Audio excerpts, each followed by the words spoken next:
or other signs of infection, liver or kidney problems, are or plan to become pregnant, or are breastfeeding. Common side effects include low red blood cell and low platelet counts, infections, tiredness, nausea, sore mouth, abnormalities in liver blood tests. Your kids could get free or low-cost health coverage from Medicaid or CHIP. Even if you've applied before, they may be eligible now. Kids up to age 19 are covered for checkups, vaccines, dentist visits, hospital care, and more. And if they already have Medicaid or CHIP, remember to renew every year. Visit insurekidsnow.gov or call 877-KIDS-NOW. Paid for by the U.S. Department of Health and Human Services. For local information and fun times in the mornings, listen to Marky B and Larry Jones on The First Shift. Maybe we need to get a radio intern in to help you. Maybe so. Somebody that you won't have to pay and you can treat them tough. I can haze them. You can't haze. You'll get fired. Remember that guy from Northwestern? Yeah. Gone. Did he really do it? You don't have to really do it. If somebody says you did, yeah, good enough. Maybe I'm going to accuse you of hazing me. I don't have to prove it. It's The First Shift, weekdays from 6 to 10 a.m. right here on WRMN.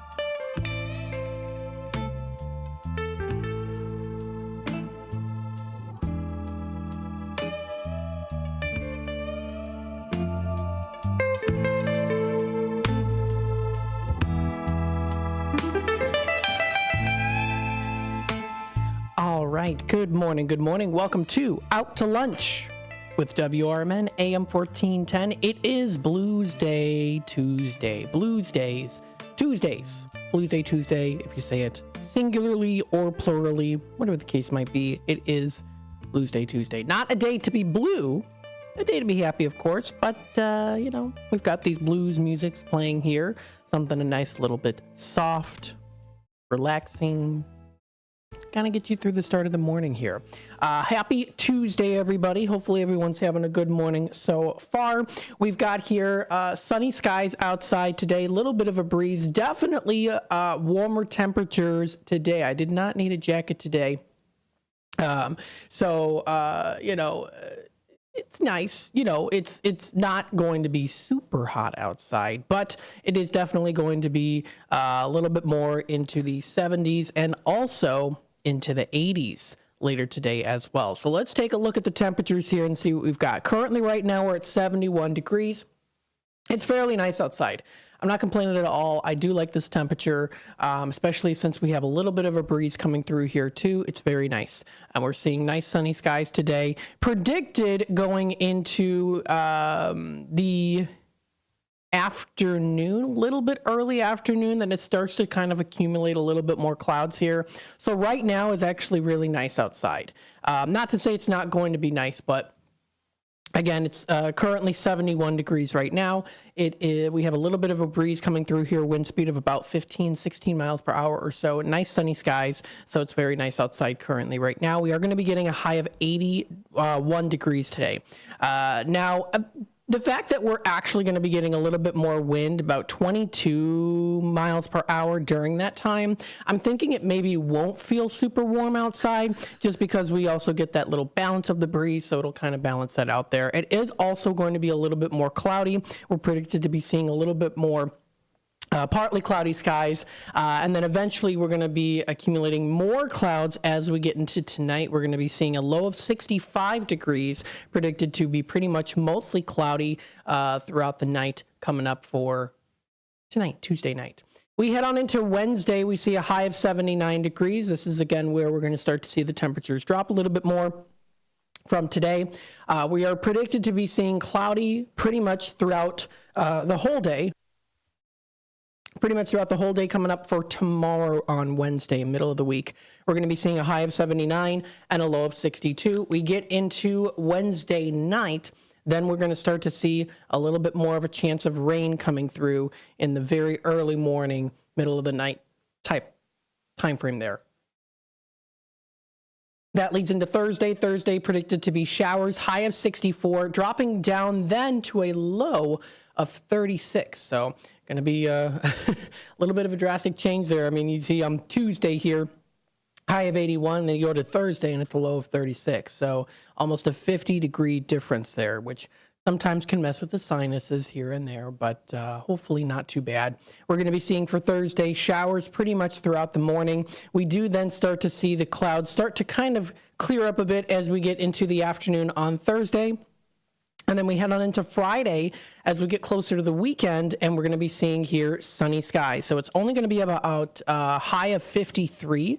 So it's going to be about a high of 53 degrees coming up for Friday, dropping down to a low of 35 degrees coming up for Friday night. So Friday's going to be sunny sky day, and then also a little bit cooler out, a little bit chillier out for Friday night.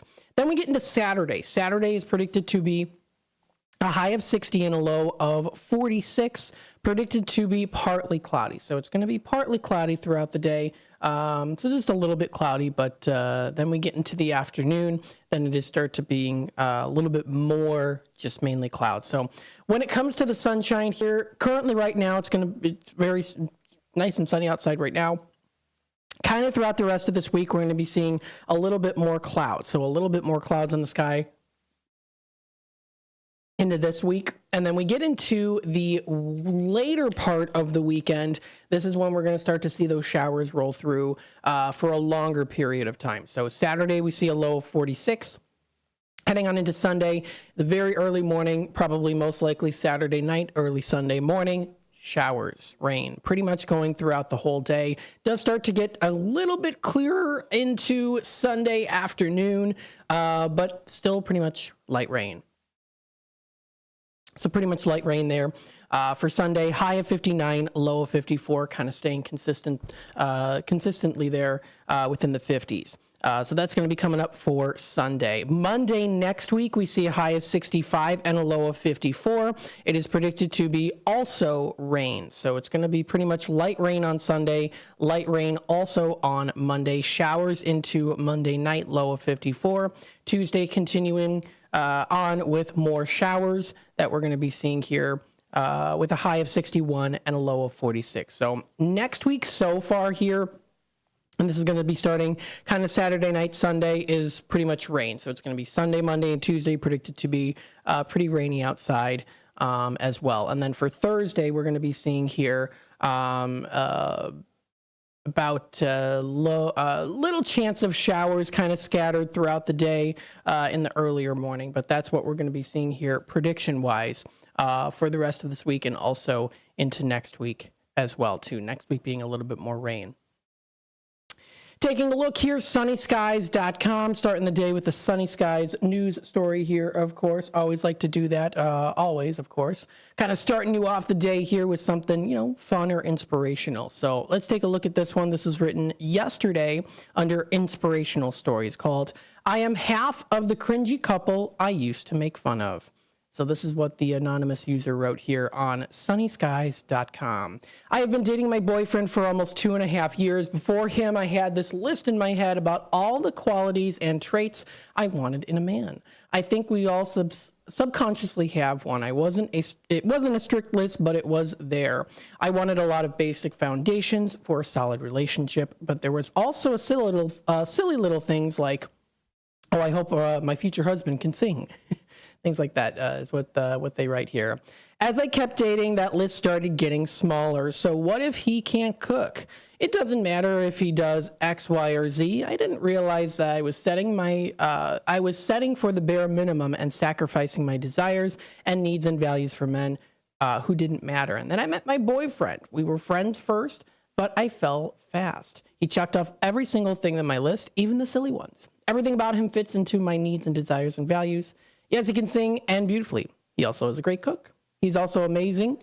He's so amazing that I believe God made him especially for me. I was always trying to fight for a guy's attention or heart when I never should have had to. With my boyfriend, it was easy to love him. I knew he was my future husband before I even dated him. I used to cringe over the people who gushed about marrying their best friends. I thought, no way that's true. No one actually marries their best friend. And here to tell you that they do. It's true. I'm marrying mine, the writer writes here. Now I'm half of the cringy couple I used to make fun of. So kind of interesting how that can work out there. People coming into your life when you least expect it, and it's like, oh my goodness, this can be lining up in the way I never thought it would too. So very interesting. Nice little cute little story there. That's by an anonymous user on sunnyskies.com. So this and more, of course, can be found on sunnyskies.com. You can find other fun and amazing stories, videos, news, and so much more. So feel free to check that out on their website. Very nice. The time is 10:15. We're going to take a quick time out. We'll be back with more Out to Lunch with WRMN AM 1410. So, of course, stay tuned.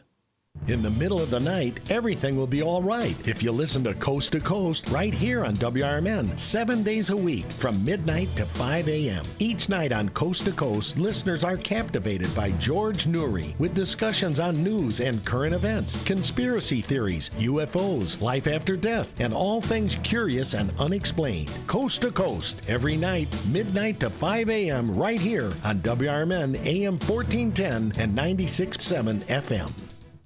Do you own an annuity, either fixed rate, indexed, or variable? Are you paying high fees and getting low returns?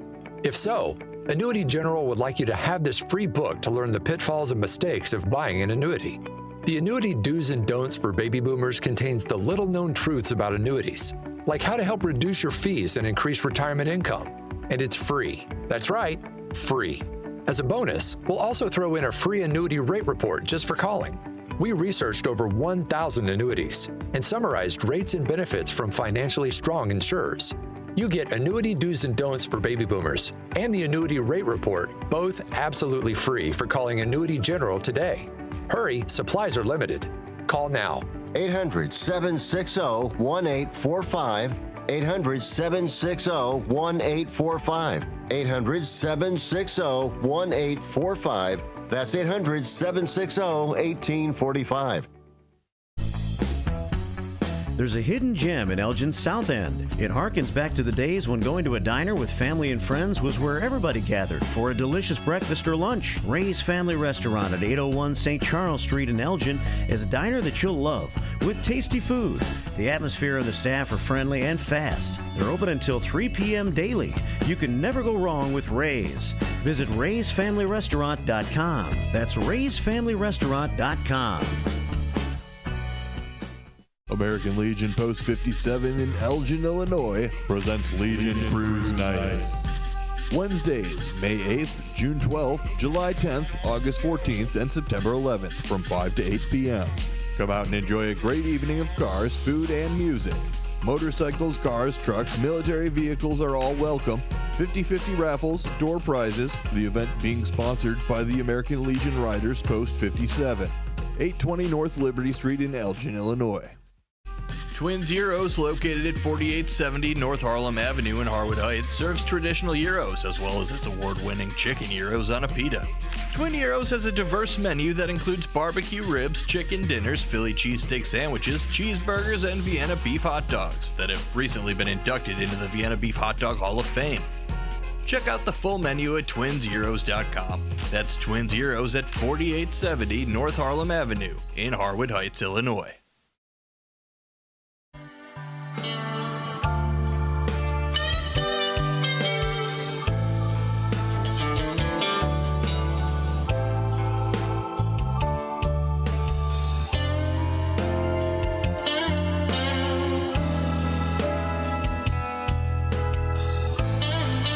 All right. Hello, everybody. Welcome back to Out to Lunch with WRMN, AM 1410, Voice of the Valley, Talk of the Town. We are here on a Tuesday. It is a Blues Day Tuesday. It's not a day to be blue, though. It's a day to be happy. It's a beautiful, sunny day outside today. Happy Tuesday.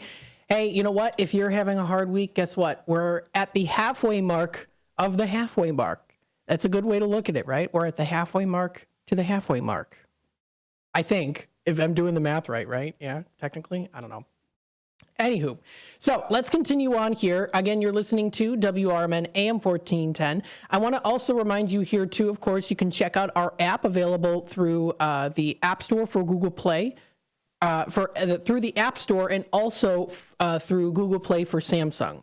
So you can check out both of those too. So for the Samsung users out there, or if you use the Google Play Store, it's available. It's under Online Radio Box Radio Player. And then if you go to the App Store, of course, you can't miss it. It's the WRMN Radio with our logo on there too. So feel free to check that out. Of course, you can also watch us and listen to us live on youtube.com at WRMN Radio. If you'd like to hit that subscribe button, click the notification bell. You can keep up to date and in the loop with what's happening here on WRMN, and of course also what's going on in the Fox River Valley. Coming up at the bottom of the hour news afterwards, we're having a special interview. Yes, we are. Stay tuned for that. Talking a little bit about another great concert series and upcoming events, so stay tuned for that. We did talk a little bit about the weather. We'll go into some of the news brought to you by FoxValleyMagazine.com. So it looks like this was posted a little bit later yesterday. There was a shooting in Elgin that sends man to hospital. This was posted yesterday, so let's read a little bit about this. An Elgin man was hospitalized with non-life-threatening injuries after a shooting incident on Elgin's far west side early Sunday morning. At approximately 3:40 a.m. on Sunday, Elgin police officers investigated a report shooting incident at the 1200 block of Shawford Way in Elgin. Officers arrived on the scene and located an adult male subject with a non-life-threatening gunshot wound who was subsequently transported to a local hospital. A preliminary investigation shows that an incident inside a residence occurred, at which time a firearm was discharged. This is an isolated incident where all parties involved are known to each other. Detectives from the Major Investigations Division are actively investigating the incident. Anyone, of course, with information that might assist is asked to please call their number 847-289-2600. I'll put it up on the screen here too. Or text a tip, send a message to 847-411 and include in all caps Elgin PD at the beginning of the text, along with the message and or tip information. You can also visit the website cityofelgin.org/crime tip for more crime tip options. So if you would like to do that, you can feel free to follow along there. So that's been posted under the news on FoxValleyMagazine.com. So of course, like to share that information with you to, let you know kind of what's going on there too. I always like to do that. Let's see here. Something else. Let me double check. It was okay. So this was in it's recently happened. It's a man from Elmhurst is being detained pre-trial, accused of fleeing police after crash and injuring an officer during his arrest. The man of his name is Gratas Verblis, age 21, of this 900 block of Spring Road, is charged with aggravated fleeing and eluding, resisting a peace officer, causing injury, resisting a peace officer, and more than a dozen misdemeanor and petty traffic offenses, according to a news release from the DuPage County State's Attorney's Office. The release said that around 9:17 p.m. Thursday, Lombard police investigated a crash on I-88 involving a gray BMW that had left the scene on eastbound Butterfield Road. An officer found it allegedly driven by him at Myers Road, being driven on one rim. Authorities allege he did not stop after police turned on their emergency lights and siren, but instead drove to Spring, where he rear-ended another vehicle. Then he continued to drive off, then ran west on the 900 block of Spring in Elmhurst. He then tried to jump over a fence, but an officer grabbed him and both fell, according to the release. Verblis struggled and the officer handcuffed him, and the officer injured an elbow, causing swelling and bleeding, according to court records. The release said that Verblis had glassy eyes, slurred speech, and smelled of alcohol. He was also charged with driving under the influence of alcohol, leaving the scene of injury, crashes, driving over a medium, driving through a red light, and also driving without insurance and use of unsafe tires, according to court records. So that was recently posted there. According to charges at 9:58 a.m. October 6th, he displayed a silver handgun look-alike to a man and woman during a road rage incident in Westmont. So there were some other things there too. So that was recently also posted, shared by Marky B. Thank you so much for sharing that. He always shares those Tuesday topics. I always like to try to read them while I can as well. Taking a look here under events on FoxValleyMagazine.com. Coming up Thursday, November 7th, it's the Batavia Main Street Christmas Sneak Peek. So you get a little sneak peek here. Now, yes, of course, to all the Halloween fans out there, I know that I'm talking a little bit early about this, but hey, I just want to let those out there who love Christmas to, and the holidays, get them up and running here too, to keep you informed on what's happening in the area, of course. Over 35 participating businesses in Batavia will be open late on Thursday, November 7th from 5 to 8 p.m. Now, why is this, of course? It's going to be their sneak peek to Christmas here. They're going to be having their stores decorated and stocked to get you into the holiday spirit. Now, the Batavia Main Street Assistant Director, Kristen Desler, says here, quote, "This event is the perfect opportunity to start on your shopping or make a note for your favorite items for everyone on your list. Live music, complimentary sweet and savory treats, delicious drinks, and make and take gifts are available as you shop for store to store, including the Illuminate Space Mobile Candle Bar." That sounds nice. Nice. Get some good gingerbread candles, right? Maybe a nice pine style of a candle there too in the scent. Definitely make your home feeling like the holiday spirit. And it's also going to be Batavia High School Chamber Orchestra is going to be performing that day at the 63rd Street. Apothecary Personalized Stocking Name Tag Bar and Pretty Pages is also going to be there too. So a lot of different businesses, small businesses are going to be there as well. Now, if you do need help getting around, this year's event will feature a festive trolley. Oh, that is so cool. Right around in the cute little trolley, and that is sponsored by Gerald Subaru of North Aurora. The trolley will drive between businesses throughout the event so shoppers can easily hop on and off to explore the downtown with ease. I think that's also really great too for people who maybe have a hard time walking. They want to go to an event like this, but they're like, there's so much to do and see when it comes to the shops. It might be a little bit too much walking for me, but not to fret because this trolley is here to help save the day too. I think that's awesome that they're doing that for people who maybe have a little bit of a harder time walking, but also for people who want to enjoy the ride too, enjoy that experience. So if you want to download the event and parking map, you can through this link on FoxValleyMagazine.com. You'll be able to go to downtownbatavia.com/event.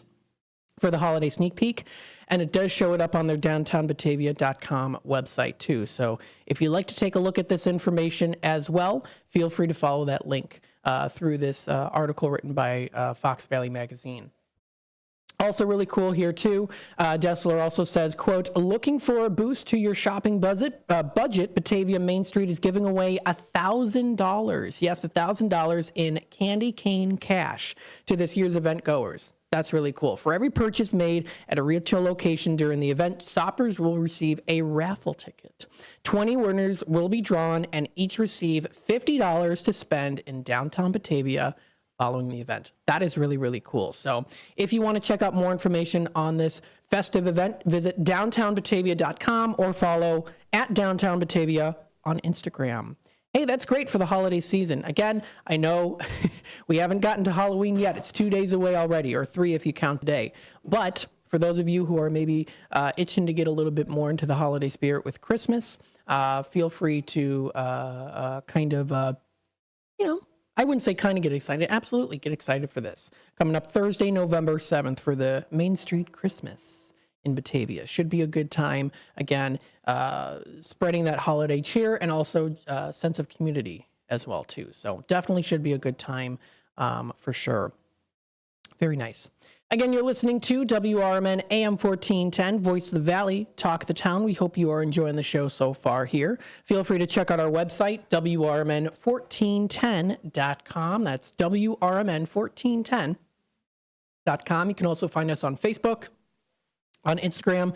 Of course, we're also on YouTube, which we're streaming live right now on YouTube, of course. And you can also check us out again through the app or also listen live through our website as well. There's actually a click here to listen live page that you'll be able to find as well too. So very good. So this does wrap it up here for the first half hour of Out to Lunch with WRMN AM 1410. Stay tuned for more upcoming content coming up here. Again, like I say, if you'd like to subscribe to our channel, give the video a like. You can keep up to date and in the loop with what's happening here in the Fox River Valley and also with WRMN. Again, I'm your host, Matt, broadcasting live here from downtown Elgin, serving the Fox River Valley. We've got beautiful sunny skies outside today, and we're looking forward to more in the future here. Stay tuned as we host a special interview. Stay tuned for that, and we'll be back with more after this. Again, you're listening to WRMN AM 1410. Stay tuned. We'll be right back. With your 1410 WRMN Newsflash, I'm Sean Kernan. Brought to you by Cintas. The Naperville Police Department is looking to hire a crime prevention specialist and an investigative specialist. These positions aim to bolster community safety and ensure thorough investigations of criminal activities. Job descriptions and application forms can be found on the City of Naperville website. The Elgin Human Relations Commission is hosting a community event titled Addressing Political Violence, Promoting Peace and Inclusion in Elgin. It'll be held on November 4th. The event aims to tackle the roots of political violence through informed discussion and collective action. The gathering will be held at the center of Elgin from 5 to 7:30 p.m. The Kane County Halloween Spooktacular is once again cast its spell, bringing a bit of joy and fright to the local community, employees and their families for the third consecutive year. The event showcasing community spirit from staff in various departments, including transportation, the coroner's office, and the health department, all pitched in. With your 1410 WRMN Newsflash, I'm Sean Kernan. Drivers who switch and save with Progressive could save hundreds, which could be life-changing. I mean, you could put that money towards concert tickets for your daughter to see that singer who sings about painful breakups. And one song will inspire your little beauty to break up with that beast she's dating, Brian. Instead, she'll date someone who's nice and worthy of her love, not someone who addresses you and your spouse as bro. And it's all because you could save money switching at Progressive.com. Progressive Casualty Insurance Company and Affiliates, not available in all states.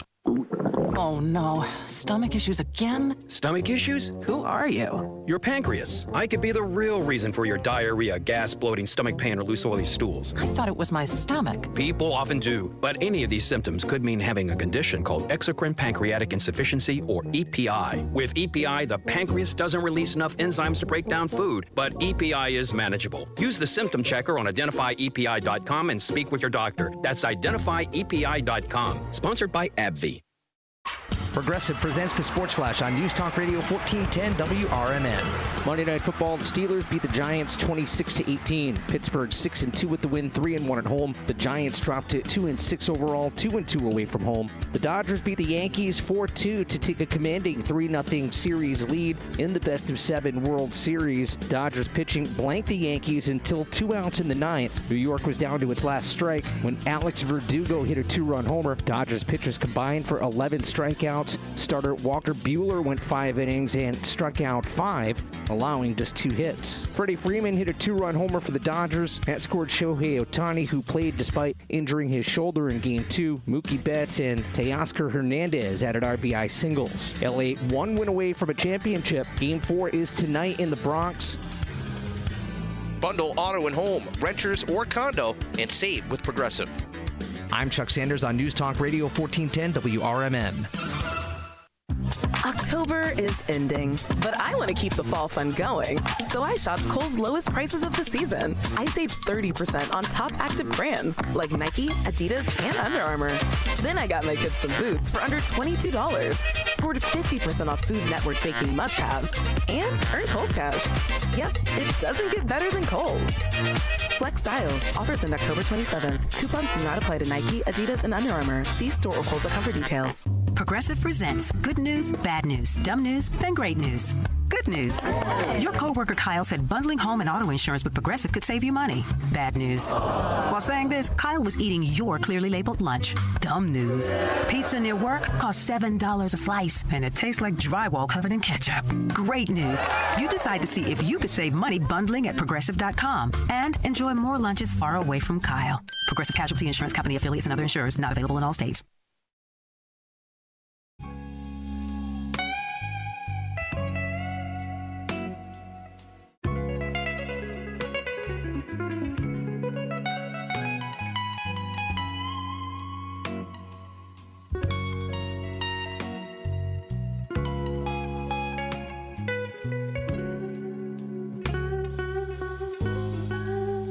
All right, welcome back, folks, to Out to Lunch with WRMN, AM 1410, Voice of the Valley, Talk of the Town, broadcasting live here from downtown Elgin, serving the Fox River Valley. Yes, happy Blues Day Tuesday. And today is a great day, of course, because we've got beautiful sunny skies. We're listening to some blues music. But hey, not only that, of course, when it comes to blues music, you can also tune into some great orchestra music. And that'll be coming up pretty soon here, too. So I want to welcome here, of course, we'll start off here with this. As you know, I used to work for the Elgin Youth Symphony Orchestra. I was a crew member. Such a wonderful time working there with such a great team. The students there are phenomenal. I've talked about this on the air many times before. They put so much time and energy, of course, everyone, when it comes to creating a beautiful orchestra and an awesome series and for the concert series that they have here too at the Elgin Youth Symphony Orchestra.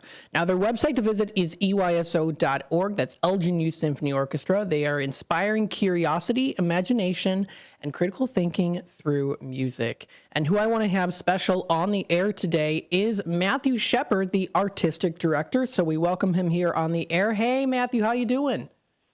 I'm doing just great, Matt. Thanks so much for having us. Oh, I'm so happy that we can have you here on the air. Of course, you know who I am.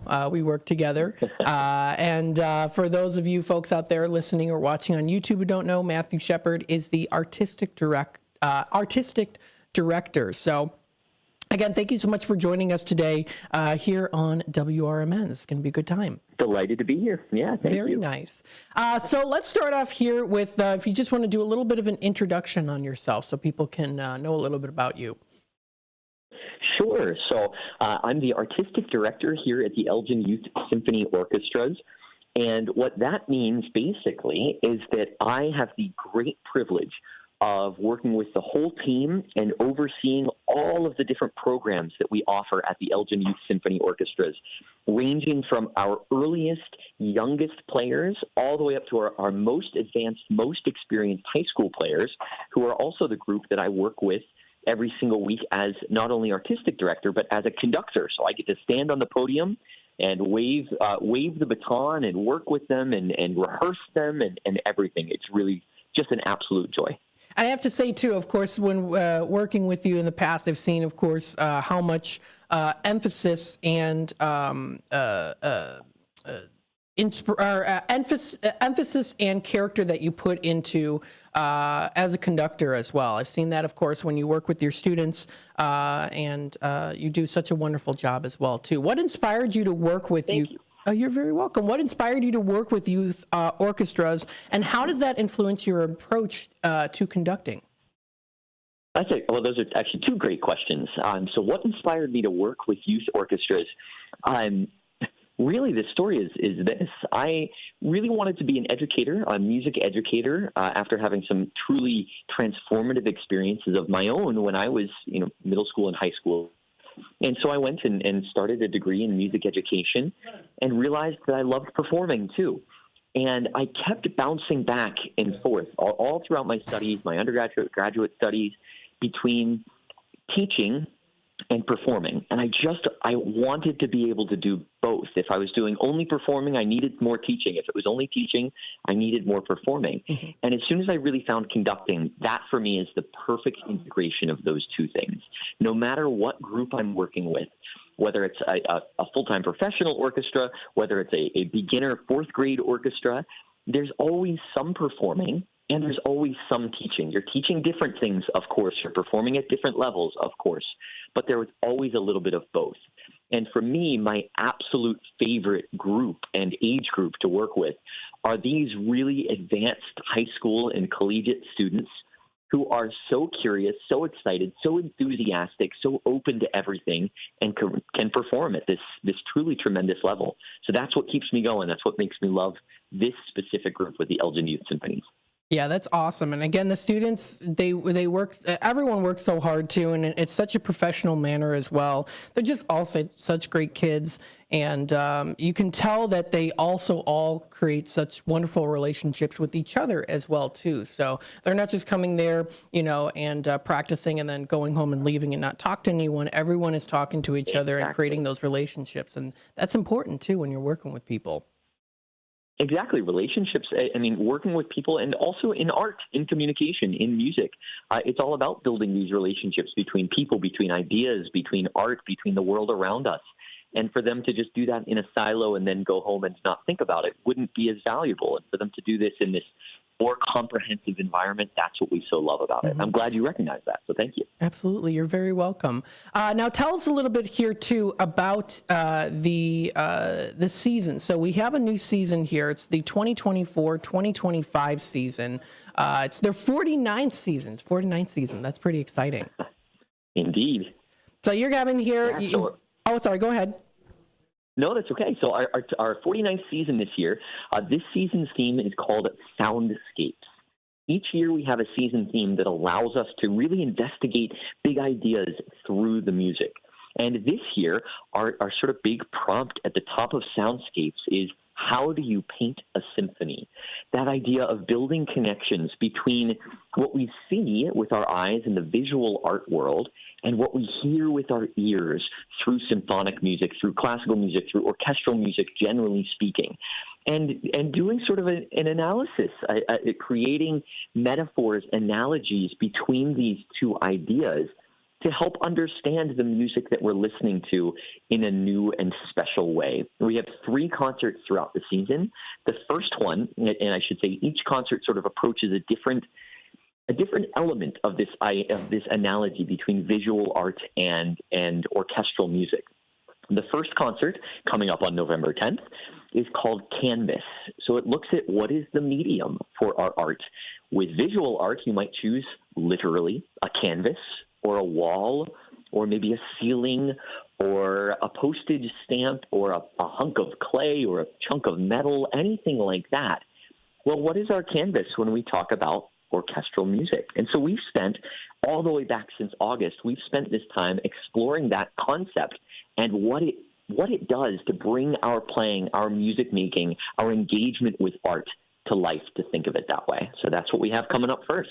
That's really exciting. It's November 10th, and that's the thing I always was so inspired by is the fact that the Elgin Youth Symphony Orchestra, it's not just an orchestra where you come in and you practice music and just play random music. There's, like you said, there's a core element to it, which again is a theme, and I think that that's so beautiful too, that you're able to have that as the foundation of the Youth Symphony Orchestra and as the orchestra in total as well too. So and I have to ask too, how do you come up with these different themes? I mean, there's so much inspiration out there, and every time, I mean, when I worked with you, it was like when Madeline and Emily, everyone would explain to me about the different themes. I was like, that is so cool. I had never even heard of that before at the time. So. Awesome. Well, I'm so glad to hear that that's stuck in that way. Mm-hmm. Yeah, it's a really cool process, the way that we come up with the season themes. I have on my desk at home, I have a gold-plated folder. No, I'm just kidding about that part. I have a manila folder, and in that manila folder, I keep all sorts of different ideas that I encounter truly over the years. That folder is about 7 years old. And anytime an idea sort of strikes me about a season theme, or that could come in and become a season theme, I stick it in the folder. And then I revisit the folder a few times throughout the year to flesh out a few ideas and build them into an actual theme. But then the really exciting part is that we work as a team at EYSO. It's not just me as the artistic director saying, all right, everybody, here's the idea. This is what we're doing. I bring a couple of different ideas to our entire artistic team, to our whole staff, and I share them. And I say, these are a couple possibilities. What do you think about them? What are you most excited by, inspired by, enthusiastic about? And then together as a team, we determine which season theme we're going to go with for the upcoming year. So great question. Very cool. And that actually answered my other question about fostering a sense of teamwork and collaboration. So you definitely answered that too. Now, how do you select repertoire for the orchestras? What are some factors do you consider to ensure that it resonates with both the musicians and also the audience as well too? Yeah, another great question. That's sort of at the core of what we do as teachers and as artists, is we think about what repertoire we are going to be a part of bringing to life. One thing we've talked about quite a bit this year with the season theme of Canvas is the idea that for us as performing musicians, the score, the actual written out book that has the music in it, is sort of like our canvas, because then we get to interact with that and bring it to life in a new way, which is a little different from observing a piece of visual art in which the artist has done their thing and we are the audience for it. We as the performers are participating in creating this art. So we choose pieces that we really love for whatever reason, and that we find are going to be compelling for our students, that are going to be engaging for our students, that will reveal different answers, different possibilities the longer that we spend time with them, that are really tightly connected to the season theme, to the ideas that we have, and something that audiences, as they're listening, they're going to go on a journey through this music. What we always say about these concerts is that as you experience one of these great pieces of music, our hope is that by the end of that piece of music, whether it's a 2-minute piece or a 40-minute piece, you come out with a slightly changed worldview. Something about experiencing that piece has subtly, or in a large way maybe, changed who you are. And that's why we experience art. So that's what we do. We spend a lot of time as conductors exploring different scores, debating with each other, talking about, well, what about this one? What about this idea? How might this work for my students? And then eventually we winnow it down to the winners and take it from there. Very, very cool. I mean, all of this put together is just, it's a beautiful art form that is also at times too, I think of this also with the access to technology and music. You know, everyone can listen to music from anywhere. And so how do you try to incorporate the traditional sense of listening to music as well, too, in a world where a lot of people can just access music from anywhere? Oh, that's a great question. I've heard is sort of another way to frame it is why come to the concerts when I could listen to the same piece at home, right, in my pajamas? First of all, if you come to the concert in your pajamas, that's okay. You don't need to wear a tuxedo, so come in your pajamas anyway. But the second real reason is that there is something so special and so powerful about actually being in the hall with live music, feeling not just the vibrations from your speakers that are hitting your eardrums, but the vibrations from 90 musicians together, playing instruments ranging from the violin to the tuba and everything in between, and literally having those sound waves wash over you and experiencing that with 400 other people in the audience at the same time, knowing that it's so magical. It's a little like, why would you go? What value could there possibly be in going to see the Mona Lisa or to go see a Monet painting that's hanging up in the Art Institute of Chicago when I could just look at a screenshot of that? And we all know how different it is to see something like that in person, to be transformed in that way. And it has that element tied in with sort of it's not quite nervousness, but nervous excitement of knowing that this thing is happening in real time and you are the only people who are experiencing it in real time. Nobody quite knows what will happen next. Right. And it's just a joy. It really is.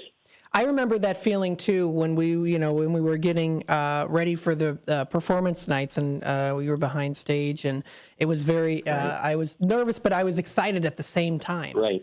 being in that moment as well too. So exactly. And I mean, exactly, the in the moment experience. I love that. Yeah, I mean, even when it was during COVID, when we were having the live streams, you still did, in a sense, get that that fact of it, because you were still, we were going on stage, of course, we were doing live streams, but you still got that excitement as well too, because you knew that people were watching as well too. And I think you guys did such a great job being able to continue to do that even at that even during the peak as well too. I think we all did such a wonderful job. So. Well, it means so much to our students and to our community to have that kind of opportunity to make music live together like that is just it truly can be life changing. And so it was important. When things are important, we work hard to make them happen. Awesome. Well, we have a couple minutes left here. What I wanted to do, of course, is if anyone who's listening or watching on YouTube right now is interested, please feel free to visit their website, eyso.org. That's eyso.org.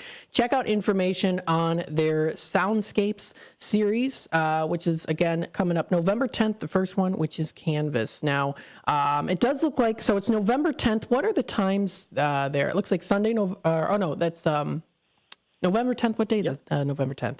That is a Sunday. It's a Sunday. That's right. Yep. So we have 3 concerts actually on concert day for this Canvas concert. The first one is at 1:30, and that features our youngest orchestras, the Prelude String Ensemble, as well as the Symphonia Orchestra, performing all sorts of beautiful pieces. We have one of them is performing Over the Rainbow, the famous tune from The Wizard of Oz.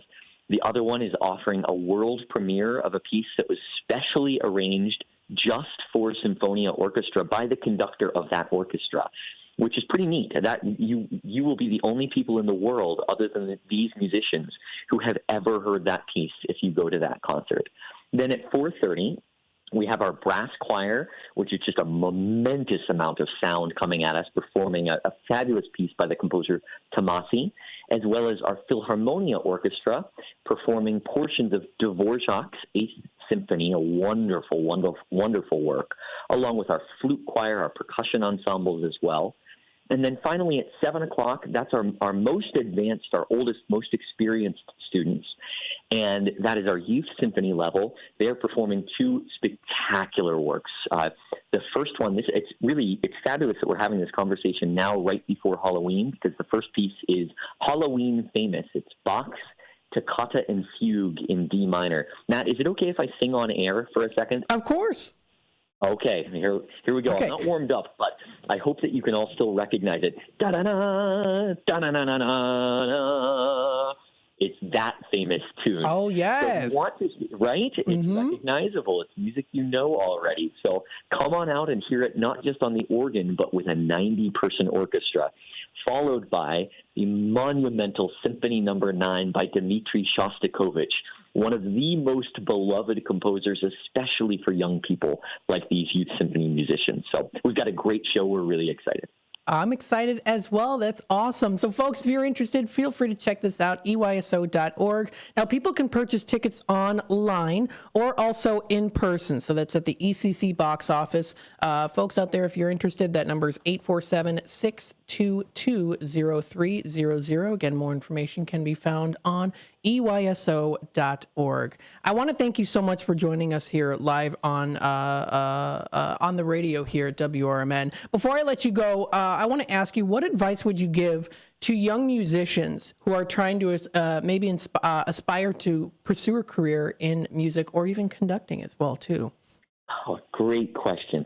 Surround yourself with great musical and artistic experiences. Be like a sponge, soak everything up, then take some time afterwards to wring yourself out and see what really sticks. And just keep going. There are ups and downs. There are great days. There are challenging days. And the rewards ultimately are just so fabulous. So stay with it. Stay with art. Stay with music. And it really is it's a lifelong pursuit. Well, Matthew, again, thank you so much for joining us today live, and we wish you nothing but the best of luck and success, and of course, harmony as well, too. So thank you. Nice. Thanks so much, Matt. Really appreciate it. Thanks to everybody listening, and we hope to see you at the concert. Awesome. Thank you again. You have a wonderful rest of your day. You too. Bye-bye. All right. Bye-bye now. All right, that was Matthew Shepard, Artistic Director of the Elgin Youth Symphony Orchestra, joining us live here on WRMN AM 1410. If you'd like to check out a little bit more information about Matthew as well, you can feel free to check out EYSO.org under About Us /conductors. So if you go under About Us, you can check out their team. So if you look at their team, you can check out all the information there as well, too. They've got the list there. Feel free to check that out. You can check out, of course, the staff list, board of directors as well, too. Also honorary board of directors also listed there as well. If you're also interested, again, check out the 2024-2025 season. This is available on their website, again, EYSO.org. Check out their concert tickets and even program books. These program books are pretty cool too, because you'll be able to also visually see the past events that they did have as well, too. So, when I first joined, it was 2020, 2021. It was the Myths and Legends. And the Myths and Legends is what we did. Origins, Wanderers, and Heroes. That was during that season there, too, which I had a phenomenal time, of course, working with as well, too, as a crew member. Even as a crew member when I worked in, of course, making sure the rooms were set up, making sure that everyone needed what was set up and needed what they needed. We were able to also, step back and be able to watch and listen these practices in full form as well, too. So it was really good to see the engagement of these conductors, including Matthew Shepard as well, too, with his students, as well as the many other conductors that were also out there, too. Of course, the different levels of harmony, the different trials and errors when it came to producing the sound waves as well. Was really, really cool and an awesome experience to enjoy, too. And then there also was Flipped as well for the 2021-2022 season, which included negative spaces for every action, Through the Looking Glass, and also Night at the Movies. They had that, too. So very cool that they had that. That was back in June of 2021, I believe, or 2022.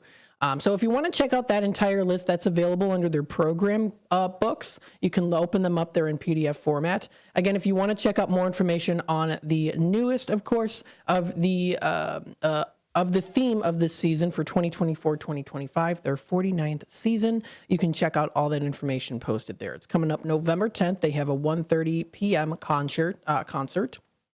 They have their prelude, and then they're also going to be having Symphonia and Philharmonia Percussion Ensemble. At 4:30 p.m., they have their concert, which includes the Brass Choir, Flute Choir, and Philharmonia.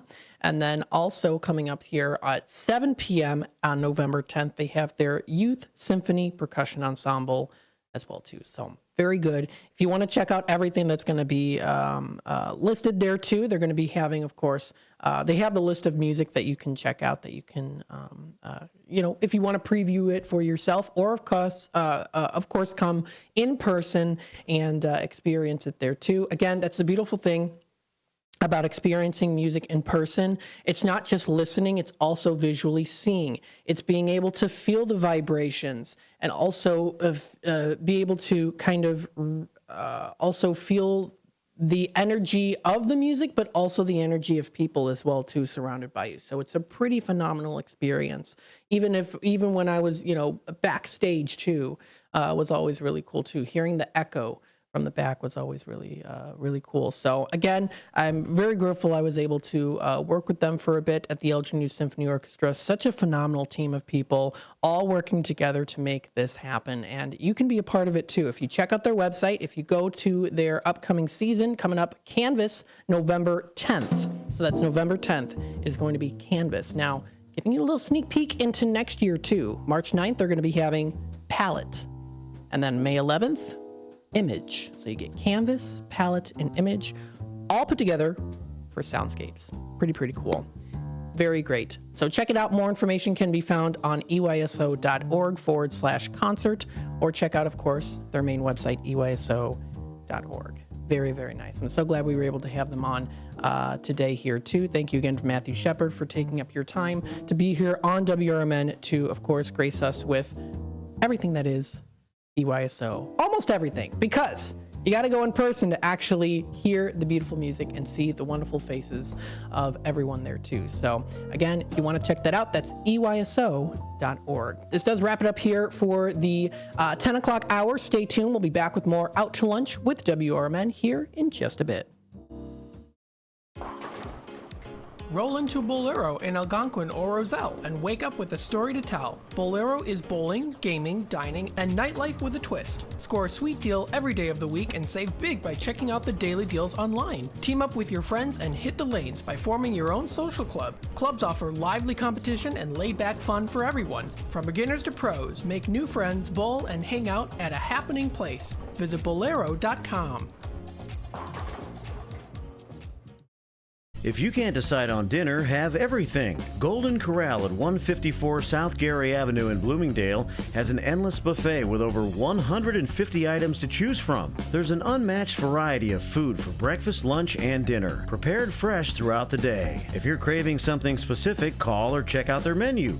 Golden Corral rotates the buffet often. Golden Corral in Bloomingdale. They're the only one for everyone. Visit goldencorral.com. Your hometown radio station since 1949. We are WRMN AM 1410. Elgin time, 11 o'clock. With your 1410 WRMN News Flash, I'm Sean Kernan. Brought to you by Cintas. The Elgin Human Relations Commission is hosting a community event titled Addressing Political Violence, Promoting Peace and Inclusion in Elgin. It'll be held on November 4th. The event aims to tackle the roots of political violence through informed discussion and collective action. The gathering will be held at the center of Elgin from 5 to 7:30 p.m. The Kane County Halloween Spooktacular has once again cast its spell, bringing a bit of joy and fright to the local community, employees and their families for the third consecutive year. The event showcasing community spirit from staff at various departments, including transportation, the coroner's office, and the health department, all pitched in. The Naperville Police Department is looking to hire a crime prevention specialist and an investigative specialist. These positions aim to bolster community safety and ensure thorough investigations of criminal activities. Job descriptions and application forms can be found on the City of Naperville website. With your 1410 WRMN News Flash, I'm Sean Kernan. Drivers who switch and save with Progressive could save hundreds, which could be life-changing. I mean, you could put that money towards concert tickets for your daughter to see that singer who sings about painful breakups. And one song will inspire your little beauty to break up with that beast she's dating, Brian. Instead, she'll date someone who's nice and worthy of her love, not someone who addresses you and your spouse as bro. And it's all because you could save money switching at Progressive.com. Progressive Casualty Insurance Company and affiliates, not available in all states.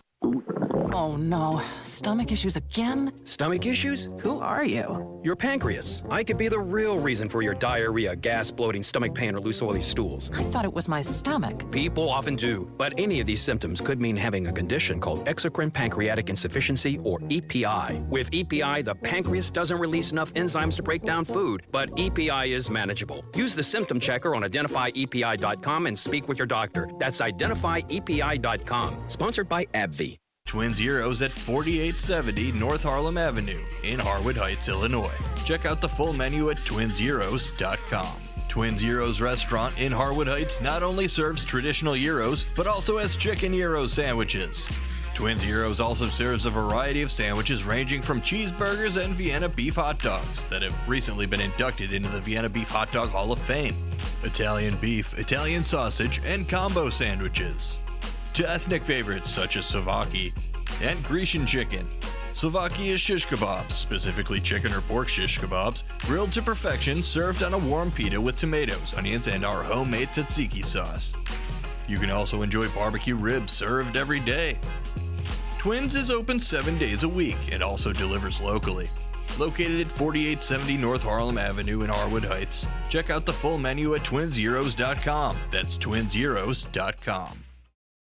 Progressive presents the Sports Flash on News Talk Radio 1410 WRMN. The Bulls improved to 2-2 with a 126-123 win at Memphis last night. Zach LaVine had 30 points for Chicago. 11 of those points came in the fourth quarter, helping Chicago rally for the comeback. Nikola Vukovic had 22 points. Kobe White added 20, while Josh Giddey had 12 points, 8 assists, and 13 rebounds. Chicago back home Wednesday night against Orlando. The Blackhawks beat the Avalanche 5-2 last night. Chicago led it 3-2 coming out of the first period. They tacked on 2 more in the third. Ryan Donato, 2 goals and an assist. Lucas Reichel had a goal. 24 stops for Peter Mrazek. The 4-3-0 Bears are on the road this Sunday. It's a matchup against the Cardinals. Tyreek Stevenson on the hot seat after blown coverage that led to Washington's Hail Mary comeback win on Sunday. Bundle auto and home, renters, or condo, and save with Progressive. I'm Chuck Sanders on News Talk Radio 1410 WRMN. October is ending, but I want to keep the fall fun going. So I shopped Kohl's lowest prices of the season. I saved 30% on top active brands like Nike, Adidas, and Under Armour. Then I got my kids some boots for under $22. Scored 50% off Food Network baking must-haves. And earned Kohl's Cash. Yep, it doesn't get better than Kohl's. Select styles. Offers in October 27th. Coupons do not apply to Nike, Adidas, and Under Armour. See store or Kohl's.com for details. Progressive presents Good News, Bad News, Dumb News, then Great News. Good news. Your coworker Kyle said bundling home and auto insurance with Progressive could save you money. Bad news. While saying this, Kyle was eating your clearly labeled lunch. Dumb news. Pizza near work costs $7 a slice, and it tastes like drywall covered in ketchup. Great news. You decide to see if you could save money bundling at Progressive.com and enjoy more lunches far away from Kyle. Progressive Casualty Insurance Company affiliates and other insurers not available in all states. Twin Zeros, located at 4870 North Harlem Avenue in Harwood Heights, serves traditional gyros as well as its award-winning chicken gyros on a pita. Twin Gyros has a diverse menu that includes barbecue ribs, chicken dinners, Philly cheesesteak sandwiches, cheeseburgers, and Vienna beef hot dogs that have recently been inducted into the Vienna Beef Hot Dog Hall of Fame. Check out the full menu at twinzeros.com. That's Twin Zeros at 4870 North Harlem Avenue in Harwood Heights, Illinois. Searching for a financial partner that truly has your best interest at heart? Join KCT Credit Union, where they're more than just a bank. They're a not-for-profit financial cooperative. KCT members are owners, meaning profits go back to you in the form of lower loan rates, higher savings rates, and fewer fees. Experience personalized service that puts you first. Become a part of KCT, where your financial well-being is their top priority. Visit kctcu.org. Each account insured up to $250,000 by member's choice. This institution is not federally insured.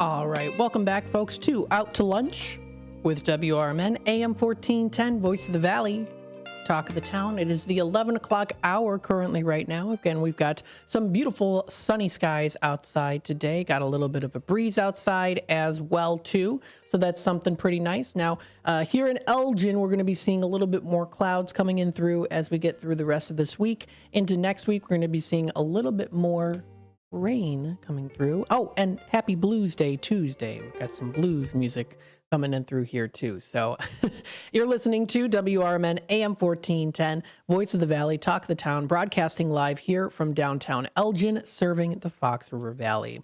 Now, of course, as many of you might know by now, we are doing a new series of author interviews, and I'm so excited about this. This has been such an awesome experience to be able to interview and listen to what authors have to say about their books and their series, and also the process that they go through when it comes to writing as well, too. So this is brought to you by the FourHorsemenPublications.com, and also Rob Southgate has been so helpful, of course, getting these awesome authors on here, too. And we have another guest today. Very excited about this. I want to welcome here to the stage Erica Lance. Erica, thanks so much for joining us today. How you doing? Absolutely. I'm doing fantastic. Thanks for having me. Thank you so much for taking your time to come here on WRMN. So tell us a little bit about yourself, just a little bit of an introduction so folks out there can know. Okay, so obviously my name's Erica Lance. I have been a published fiction author for over 15 years. I also have written nonfiction in that time. I am also the host of the Drinking with Authors podcast and the Erie Travels podcast. And I'm the CEO of Four Horsemen Publications. That's awesome. That's so cool. So as the CEO, were you always the CEO of Four Horsemen? Yes. So I say CEO because that's kind of just the title, but I'm the founder of Four Horsemen Publications. Me and two other friends got together and honestly realized that the publishing industry needed to change. Like it is not very favorable to creatives most of the time. So we decided to create a company that would be way more supportive of creatives and own voice authors. And our tagline is we're bringing the publishing apocalypse. There you go. You got to make sure, there's so many awesome authors out there too, and people who aspire to of course, be authors and then also want to get recognized too. And like you said, it can be kind of hard to get the word out there. And so it's important to have a place like Four Horsemen Publications so that you can publish your works and get the word out here too. And I'm so happy that here on WRMN, we're also able to do that too, not just through the radio, but also through streaming live on YouTube as well too. So we're very grateful that we have this opportunity. So tell us a little bit about your book. So my fiction that I write is, I jokingly say I write a fiction that doesn't have a happy ending. So the first story I ever wrote, which you're just sharing, is Jimmy. It's a short story. And I started writing horror and have been a fan of horror for a long time, and especially sort of psychological horror. So my stories do get very graphic too, but I like the concept that, somebody goes through a sort of traumatic experience like that. They don't come out the other side going, I'm great. I'm in a great place, you know? So that was my first story. I published a couple of their short story compendiums. One of them is called No Place for Happiness, and this other one is Illusions of Happiness.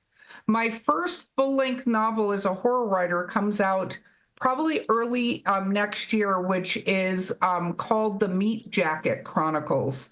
And so that one I'm very, very excited about. But yes, my stories, I realized when I was starting to write that I was having a hard time coming up with a way to tie it up with a bow and have a happy ending. And a very good friend of mine was like, maybe it doesn't end happily. And then I was like, now I can write everything. Yeah.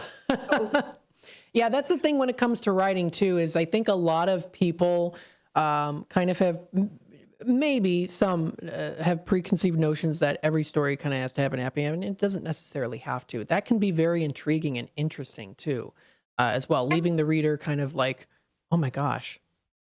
Yes. And I think, one of the things I feel is so true about any form of writing. I love that we're able to support authors and their vision, but being able to find the right writing journey for you and realizing that you don't have to conform to some sort of genre or box type writing, that there's an audience out there for every kind of writing that you can possibly imagine. It's just finding that audience and letting them know your writing exists. Because one of the things that I found through working with so many authors and talking to so many authors is there is literally a voice for everything. I see readers that ask such specific questions for books, but if they're not written and they're not out there, then they can't find them and they can't find something that really resonates with them. Absolutely. Do you have any are there any authors or books that really resonated with you that you were inspired by?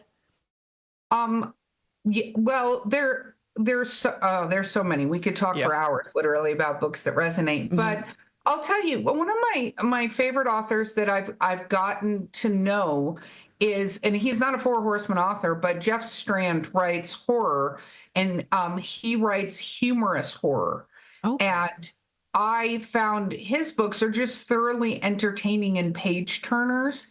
And then my latest obsession has been with Jonathan Mayberry, who is a horror author, but then wrote a fantasy series called Kagan the Damned.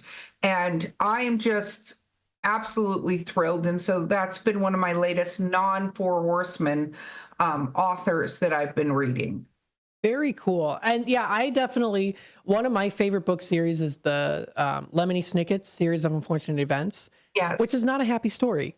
But it's so intriguing to me because there is a major sense of like reality in those books too. It's not just all, like in the movie, The Happiest Little Elf, they have that in the movie, in the 2004 movie, where it's like, but it's not always all happiness too. But it creates a sense of like, if you're feeling down, you kind of feel like you're not alone. Well, and I think one of the things that having own voices and finding whether it's an independently published author or a smaller press that's not trying to do confines is there are more and more own voice authors where whether it's a racial background or an financial background or just a trauma that they've had in their lives that other people can relate to. I think a lot of people like finding themselves in books and finding themselves in movies even, right? So one of the things that I think is so key is, again, being willing to go out and look as a reader, because you'll be amazed what books are out there, but there are so many of them. You have to go, I'm going to take this keyword. I want to find a Ninja Squirrel book where there's a romance. And literally, you can go into almost any book provider and type in those words, and believe it or not, they could be keywords to a book, and you'll find that book that you're actually looking for, right? To read, and you'll find a whole new author, because unlike most traditional press, a lot of independent authors and smaller presses are trying to break those genre barriers and trying to go, you don't have to write just a hometown romance with a coffee shop and the other person's a vet, and like Hallmark, which has its place. People love those books and there's a fantasy, but sometimes people want to break out of that shell and have a weird kind of romance. I actually have a pen name, Dahlia Lance, and I write humorous erotica under that. So one of the books that I wrote has, and I co-wrote it with a friend of mine, has two very terrible characters in it. It's called 72% Match. And it's about what happens when you kind of meet somebody on a dating site, but you have not necessarily put your most honest foot forward. And that was fun to write because it's two terrible people that don't have a story arc where they get better. They're just still, but it was funny because a lot of people who've read it went, I know those people. Yeah. Those are friends of mine. So, I think that's important. It's important for readers to search for what they would love to read and bring it up, because you never know who's maybe written that for you. Yeah, absolutely. And the thing is, too, is when it comes to that kind of sense of, sense of reality, is it's very raw as well. And that can really kind of like perk people up and be like, oh, wow, I just read that. So it's very interesting. The process of reading all the different, of course, books that you can find out there is pretty interesting. So tell us a little bit about your writing process. Do you have specific techniques that you use to build suspense and atmosphere? How do you go about doing that? So I'm what is generally called a pantser, which means I don't do a whole outline. I don't do, some people do that and I admire them. Everybody's writing technique is different, and there's no wrong way to write except for not putting words on a piece of paper. Like that is the only wrong way to write, is to just think about writing instead of actually writing. But I tend to play out honestly what the idea I have is, and I get a lot of my ideas from people watching and going, how could this go wrong? Like, how could this little situation I'm watching go horribly wrong? And then I come up with the idea, and then I come up with the idea of how I would want this to end. Like, what is the end result? Which allows me to build that character arc. And as I'm writing, what I do is I've even in some of these stories had to get up and walk away because I've scared myself. When it's at night and I'm writing alone in my office, sometimes I give myself, I got the heebie-jeebies, I've got to go. I've got to do something else. That shows that you're really accomplishing a very strong part of a story or story in general, too. Yes, thank you. And so what I try to do is I try to do my best with it. And then I have beta readers and friends, and I go, hey, read this. Tell me what you think you read. And one of the best things about having sounding boards, whether it's a writer's group or beta readers or whatever, is as authors, we have this glacier in our head that is this entire world and this entire story and all this stuff we didn't necessarily put on the page, but is what we're trying to let people expand their imagination to think. And sometimes we don't quite put enough on the page. And so you do need a beta reader to go, are you trying to say X because it's not quite clear? Or we've put way too much and they go, you've kind of given away the ending of this earlier on the thing. You might want to switch that up. So, but my writing process is doing that, sitting down and just writing. And I also find sometimes I bounce between projects if I get to a point where I need to sort of think through the next scene in my head, or it's just not flowing the way I want it to. A lot of times, honestly, I know this sounds weird, but I'll do housework because doing like laundry or cleaning, suddenly I'm thinking about that, but I'm doing something that's got my attention. So it will suddenly click, or I'll reach out to a friend and I'm like, so I'm trying to have them eaten by this bug creature, but getting the bug creature in the house, and they'll go blah, blah, blah. And sometimes what they say, I don't put in the story, but it breaks apart in my mind, whatever that block is. So then I can figure out how to put the bug in the house that eats them. Yeah, that answered my next question about writer's block, because every author goes through it. So the fact that you're able to kind of step away from it, but also get input from other people too to bounce off of is important, I think, as a writer too. Even if you don't even use everything that they give you advice for, it's just kind of like you said, kind of breaks apart the barrier. It is, and here's the advice I give any of my authors that have writer's block. I say, I want you to put your little writer car in reverse and go back to when the story was going well. And instead of going right, if that's the direction you went, you need to go left. Because sometimes you can write yourself into a wall without even realizing like you don't have a way to get out. So if you can't easily kind of discuss or think your way out in a couple days, then you need to back up to a point in the story where you were writing well, and don't have them go into the coffee shop. Instead, have something else happen, because not that coffee shop scene might not be important. I'm just making that up as an example, but that might be where you're writing yourself into a corner, and you need to go back and introduce whatever you were going to put in that scene in another way. Because I think if you're just staring at a piece of paper, that means you need a different idea, or you need to start somewhere else in the story and write something different. Because a writer's block, I don't think it's what people think it is on TV, where you're sitting there in front of a typewriter and the thing is just blinking. If that's happening, it means to me you don't have a really good idea in your head, or you've taken your story out of the lane it should be in, and you need to move it back. So would you say writer's block is more of, I'm thinking of these ideas, I'm getting it on paper, but it just isn't flowing correctly, or I don't feel like it's working? Yes. And you have to be willing, I call it, to have a story graveyard. Sometimes even I, with knowing the ending of the book, have this great idea, and then I can't get it to where it needs to go. I just am like, this is not.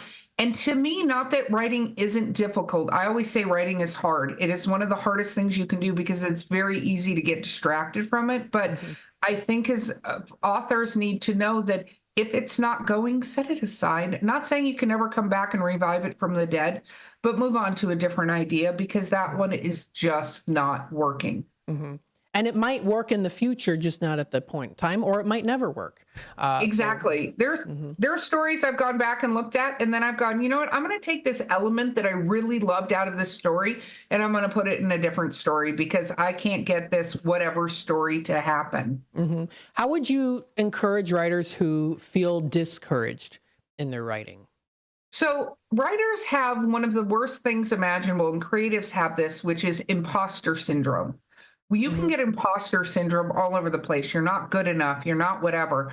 The truth is, you have an audience out there, and the one thing about writing is you keep getting better at it.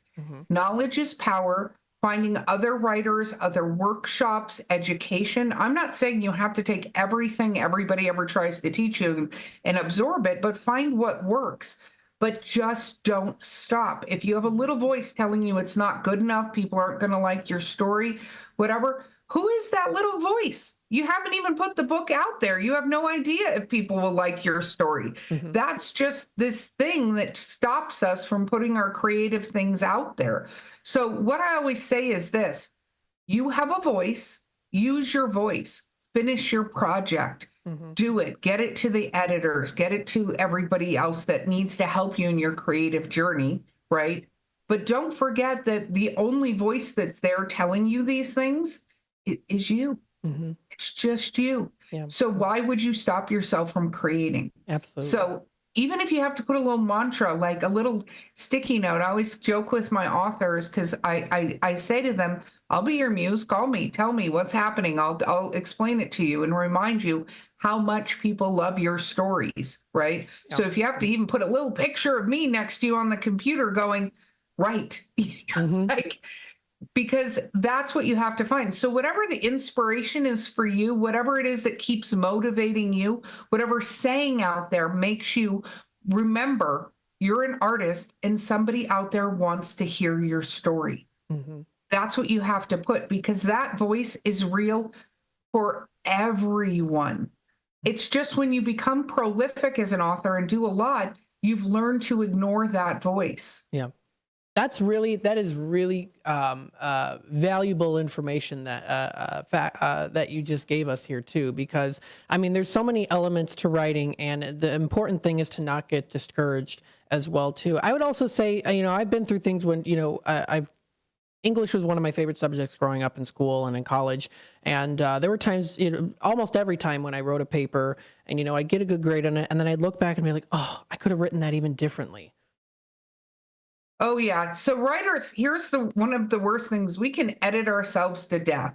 There is not a single book on this planet that you can pick up and not find a typo or a situation in it. I don't care how long it's been out and how many people have read the book. It happens. I mean, Stephen King is the best example. He has right on his website, and so do we at Four Horsemen. Hey, if there's an error in a book, send it to us, right? And he wants it sent to him. But I can tell you, you can, every time you're writing, every word you put on that paper, you're becoming a better author. So if you're writing 100,000 words, those first words are not going to be as good as the last words. So what you have to do, you have to put on your editing brain and just go, I need to do my read through and correct any, tenses, things I've missed, that sort of thing. You cannot rewrite the story. Because an author can be in an endless loop of rewriting their story and never win at that game, ever, ever. Because I'll tell you, Jimmy, you put it up as the first story I ever published, something like 15 or 17 years ago. I go back and I'll read some of that story out loud, and I will think to myself, oh my gosh, I could do this differently. Of course I can. I've now written hundreds of thousands of other words. I'm way better at writing than I was when I wrote that. Not that I don't love that story, and that story has some of the most fun reviews I've ever gotten, but it is definitely a story that if you read my newer stuff, I'm a better writer. But that happens with all of us. If you read, the first Harry Potter book is very different than the last Harry Potter book. The first Hunger Games is very different than the last Hunger Games. That's how it goes. And as a writer, you have to acknowledge that and just go, this is, Anne Rice said it best. She did this interview where somebody asked her about Interview with a Vampire and would she rewrite it? Would she do it differently? And she said this, and it's so true. That was the best writer that I was at that time. And I love that because it's, it's true. It has a fan base. And you don't want to take that away from the people that love your work. but that you'll never know the people that love your work if you keep rewriting it. And by the way, that's an endless loop, because every time you write it, you get better, which means when you go back to the beginning, like, you can just keep writing that book 100 times. Yeah, absolutely. Would you say going back to the book, I would say too, I mean, people to not get discouraged if they look back at writing and say, oh, I could have done better, but more so of, look how far I've come as well too. That's a perfect way to do it, because you're going to become a better writer. And 20 books down the line, you'll pick up the first book you wrote. And, you know, a lot of my authors go, oh, I could have done this better. And I'm like, yeah, you could have, but you wouldn't have, because at that time, that was the best writer you are. So, you know, as Elsa says, let it go. Yes. Just get the book out there. Then the next book you do will be great. And then the next, but each one will have an audience, and people out there will absolutely love what you've done and not go, oh, she could have done this better. It's important as for writers to not beat themselves up too much when it comes to things like that too. Oh my goodness, this has been such a phenomenal interview. I want to thank you so much for coming on here today with WRMN, and we're able to stream live here on YouTube.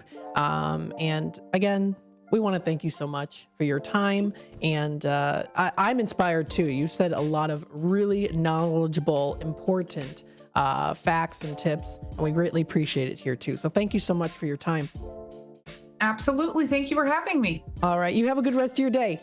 I shall. You too. All right. Bye-bye now. All right. That was Erica joining us live here on WRMN. Absolutely fantastic interview. So inspirational. Thank you so much for joining us live here. Definitely going to save that interview for the books. That was for the books. For the books. There you go. Stay tuned. We'll be back with more Out to Lunch with WRMN, AM 1410, Voice of the Valley, Talk of the Town, broadcasting live here from downtown Elgin, serving the Fox River Valley. And we'll be back. Stay tuned. More content coming up pretty soon. This is WRMN News. Hello, I'm Dennis Green. At least 75 people in 13 states have been infected with E. coli from McDonald's Quarter Pounders. Dr. Lippy Roy tells News Nation.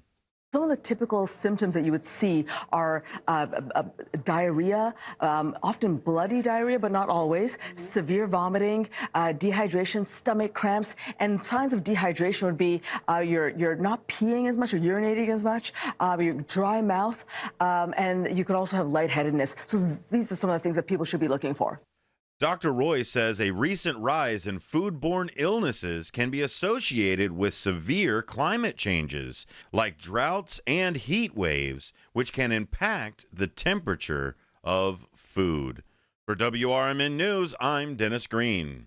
For a local spotlight, I'm Ben Boquist. Celebrate Giving Tuesday all season long by donating, volunteering, and spreading the word about these amazing local Elgin organizations. Giving Tuesday is a global movement that encourages people to give back to their communities, typically through charitable donations, volunteer work, or acts of kindness. It takes place annually on the Tuesday following Thanksgiving. This Giving Tuesday in Elgin, you can donate to the Ecker Center for Behavioral Health. The Ecker Center provides behavioral health support, including mental health and substance use disorder services, to individuals in the Elgin area.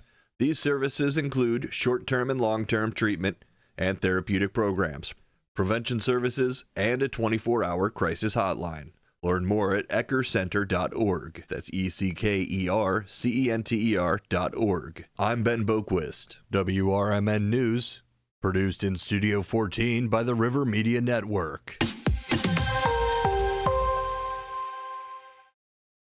My fellow Kane Countyans, I am Anthony Catella, the Republican candidate for Circuit Clerk. This election is important for Kane County as well as our country. Independent, libertarian, and all voters can make a big difference by voting for the right candidate regardless of party. I am a good, decent, honest, patriotic American called to public service. I ask you to vote for me as your next Circuit Clerk of Courts for Kane County, Illinois. Thank you, God bless you, and may God bless the United States of America.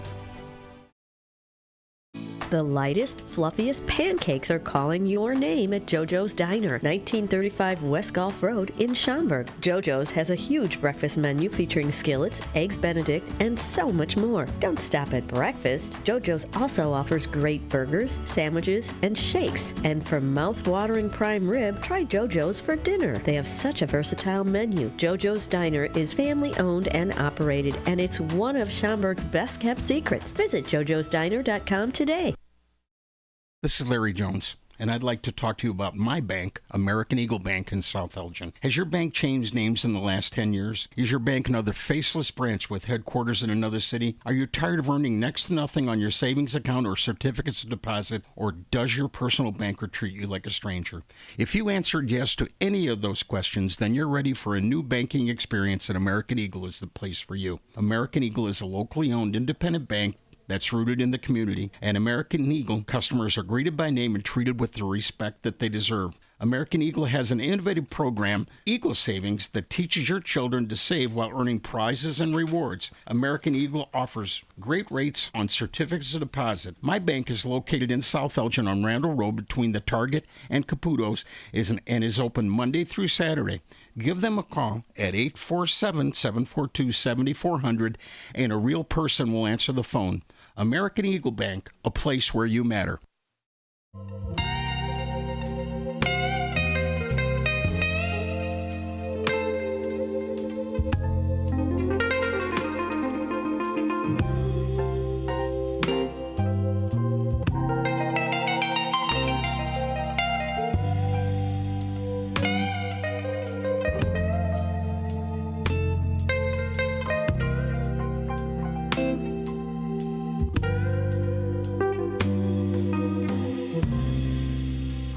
Welcome back, folks, to Out to Lunch with WRMN, AM 1410, Voice of the Valley, Talk of the Town, broadcasting live here from downtown Elgin, serving the Fox River Valley. Thank you again to Erica Lance for being on here and speaking with us today. Very, very well interview, very good interview there. Very inspirational as well. Even when she talked a bit about that writer, the notion of writer's block, I was like, oh my goodness.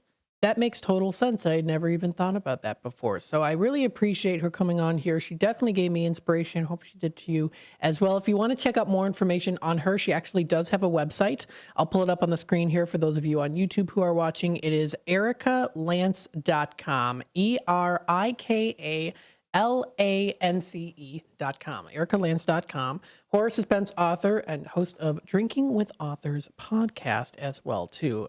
Very, very good interview. I really enjoyed that a lot. Of course, I always enjoy the interviews here as well. That was very inspirational, though, everything that she was talking about when it came to writing as well, too. So if you want to check out her podcast, there's Drinking with Authors. That's featured on her website there, too. So if you want to take a listen to that,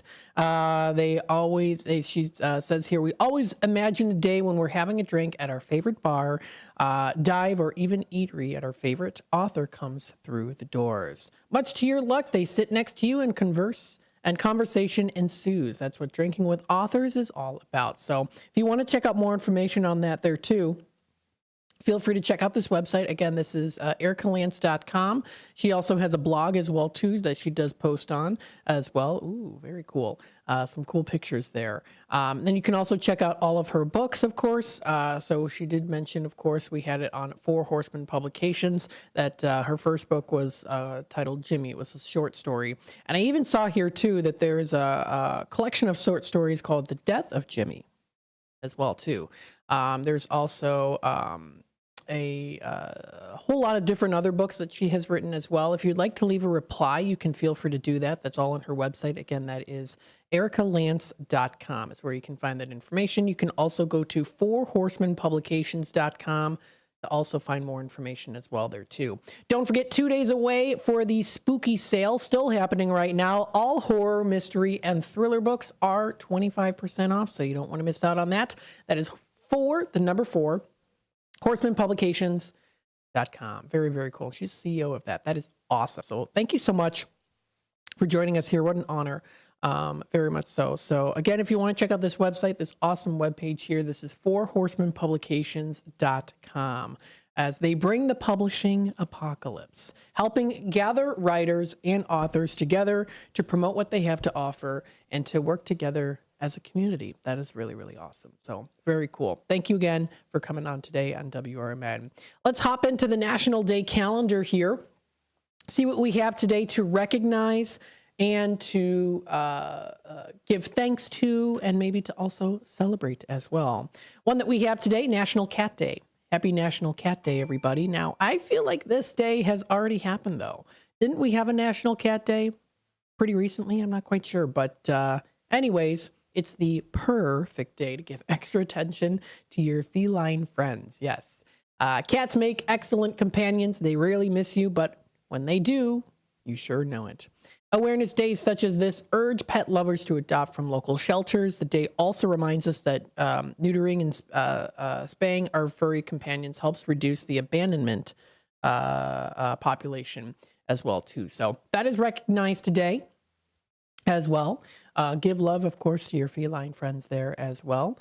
And there you go. Oh, this is interesting. Okay, so this was posted on National Day calendar by Caliper.com. And what it is it's actually in partnership with Maptitude. Now, what this does show here, and I'll show it on the screen, is the percentage of cat owners per state. Percent of U.S. households with at least one cat. Looks like in Illinois, it says that about 21% of households have at least one cat. Now, interestingly enough, you get up to 43% in Maine. Maine has quite a bit of cats. Oh, Vermont has 44%. So it looks like Vermont is definitely taking the lead there too. Vermont and Maine is what we're seeing here with cats. How cool is that? Kind of a cool little statistic there too.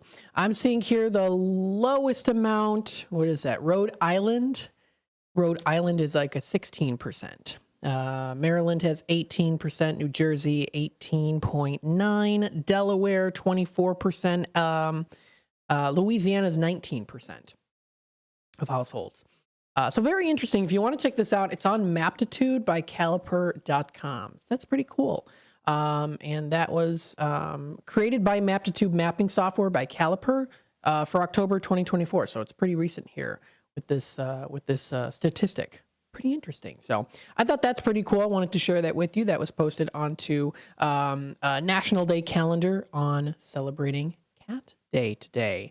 It is also National Oatmeal Day today, of course. When I think of oatmeals, I think of course, childhood. And also the song, I think it's Elmo sings it on Sesame Street, My Oatmeal Box. I remember that growing up, listening, watching that as well, too. So not only is oatmeal one of America's favorite breakfast foods, but we can also celebrate it annually today on October 29th. It's a perfect day to enjoy one of America's favorite breakfast foods. It's a simple food as well, too. A warm bowl of oatmeal starts the day off right. You can add some spices. I do like a nice cinnamon oatmeal. Very delicious.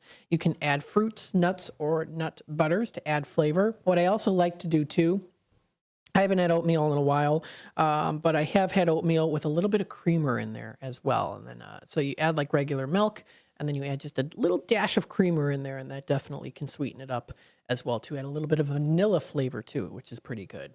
You can add oatmeal to baked goods to create delicious crumble. We use it, of course, to make granolas, cookies, and bars. I do like oatmeal cookies. Very delicious as well, especially like a nice cinnamon on there, too. Sometimes recipes for soups call for oatmeal, adding a thicker texture and a nutty flavor as well, too. Now, there are definitely many health benefits to having oatmeal, including here, a bowl of oatmeal daily can lower cholesterol. Might reduce the risk of heart disease, and we've seen that on the oatmeal boxes before. Reduces risk of heart disease. I've seen that before on many of the oatmeal boxes. Can reduce the risk of cancer. According to the American Cancer Society, eating a diet high in fiber may reduce your risk of cancer. The grain is low in fat. Oatmeal is low in calories, and if you add oatmeal to your diet, it can be a good source of iron and also fiber. And you, of course, can also top it with some delicious fruits as well. Strawberries, bananas, blueberries. You can peaches. You can add sugar, cinnamon, and if you want to add like nuts to it too, you can do that as well. They have a long tradition in the state of Vermont, originated with the Scottish settlement. Although there were many variations, most oatmeal recipes began with steel-cut oats. They soak the oats overnight in cold water, salt, and maple syrup. Oh, that sounds pretty sweet.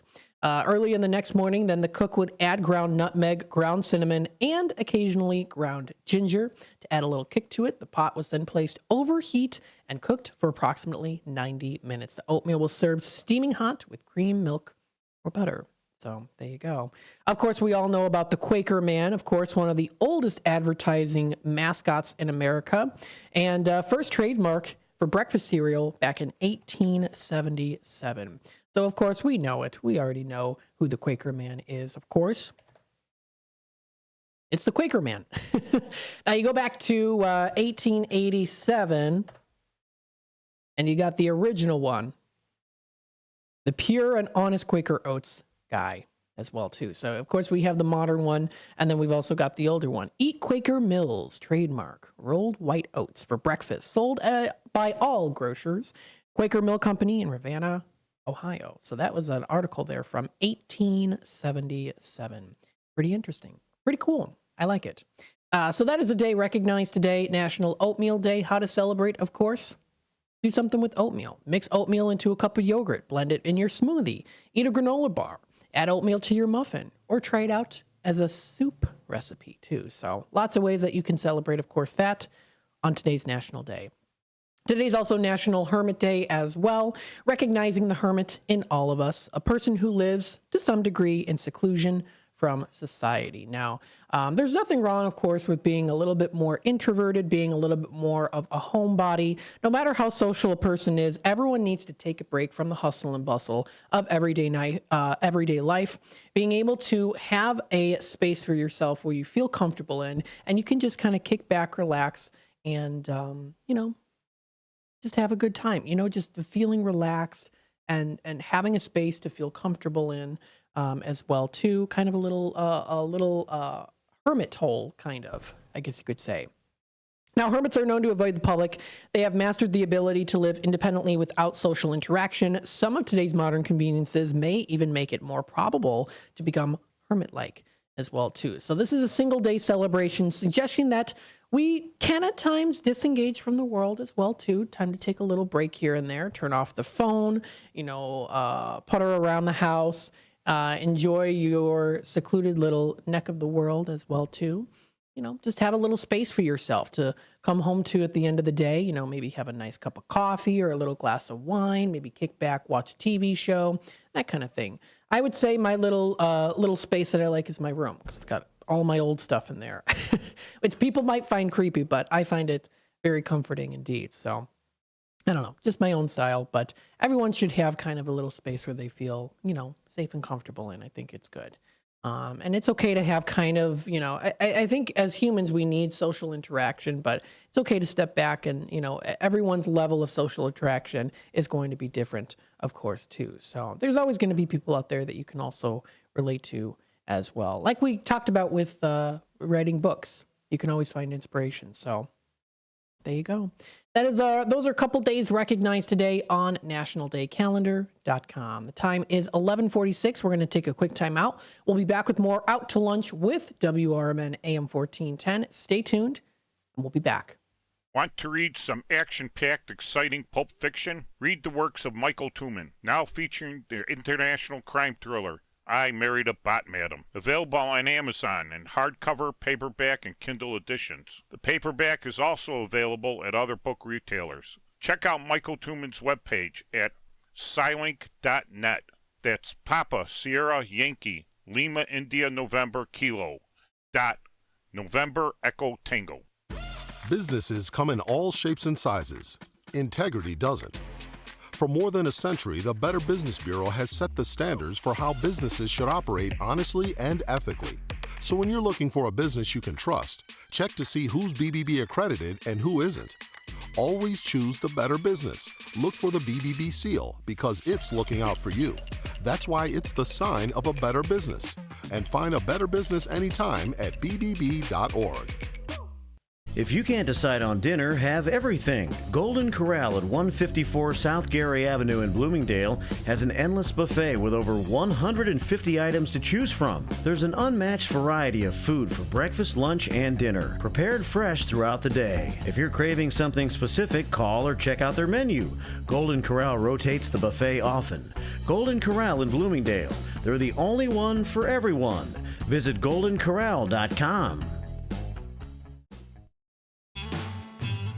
Belux Bar and Grill, Wisconsin Dells, is the quintessential American grill and bar, with refined rustic cuisine and award-winning libations. Their honest, feel-good food menu is complemented by a beer list to satisfy every taste. Classic cocktails and our signature shakes, rich and creamy with a splash of boozy goodness just to shake things up a little bit. Belux Grill and Bar, classic American cuisine with a contemporary twist.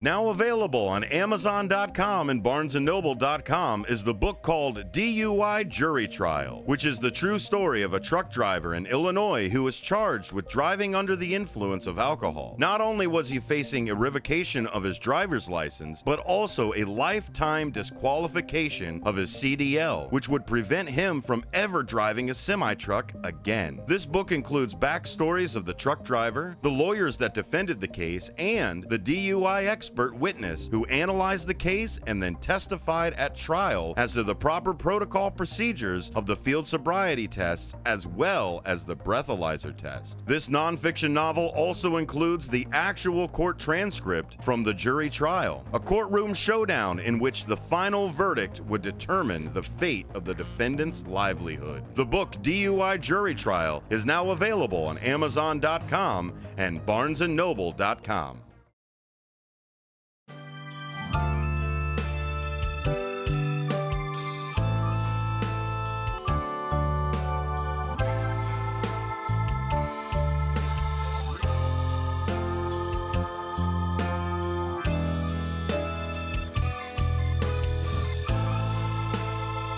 All right, welcome back, folks, to Out to Lunch with WRMN, AM 1410. Happy Blues Day Tuesday. It's a beautiful sunny day outside today.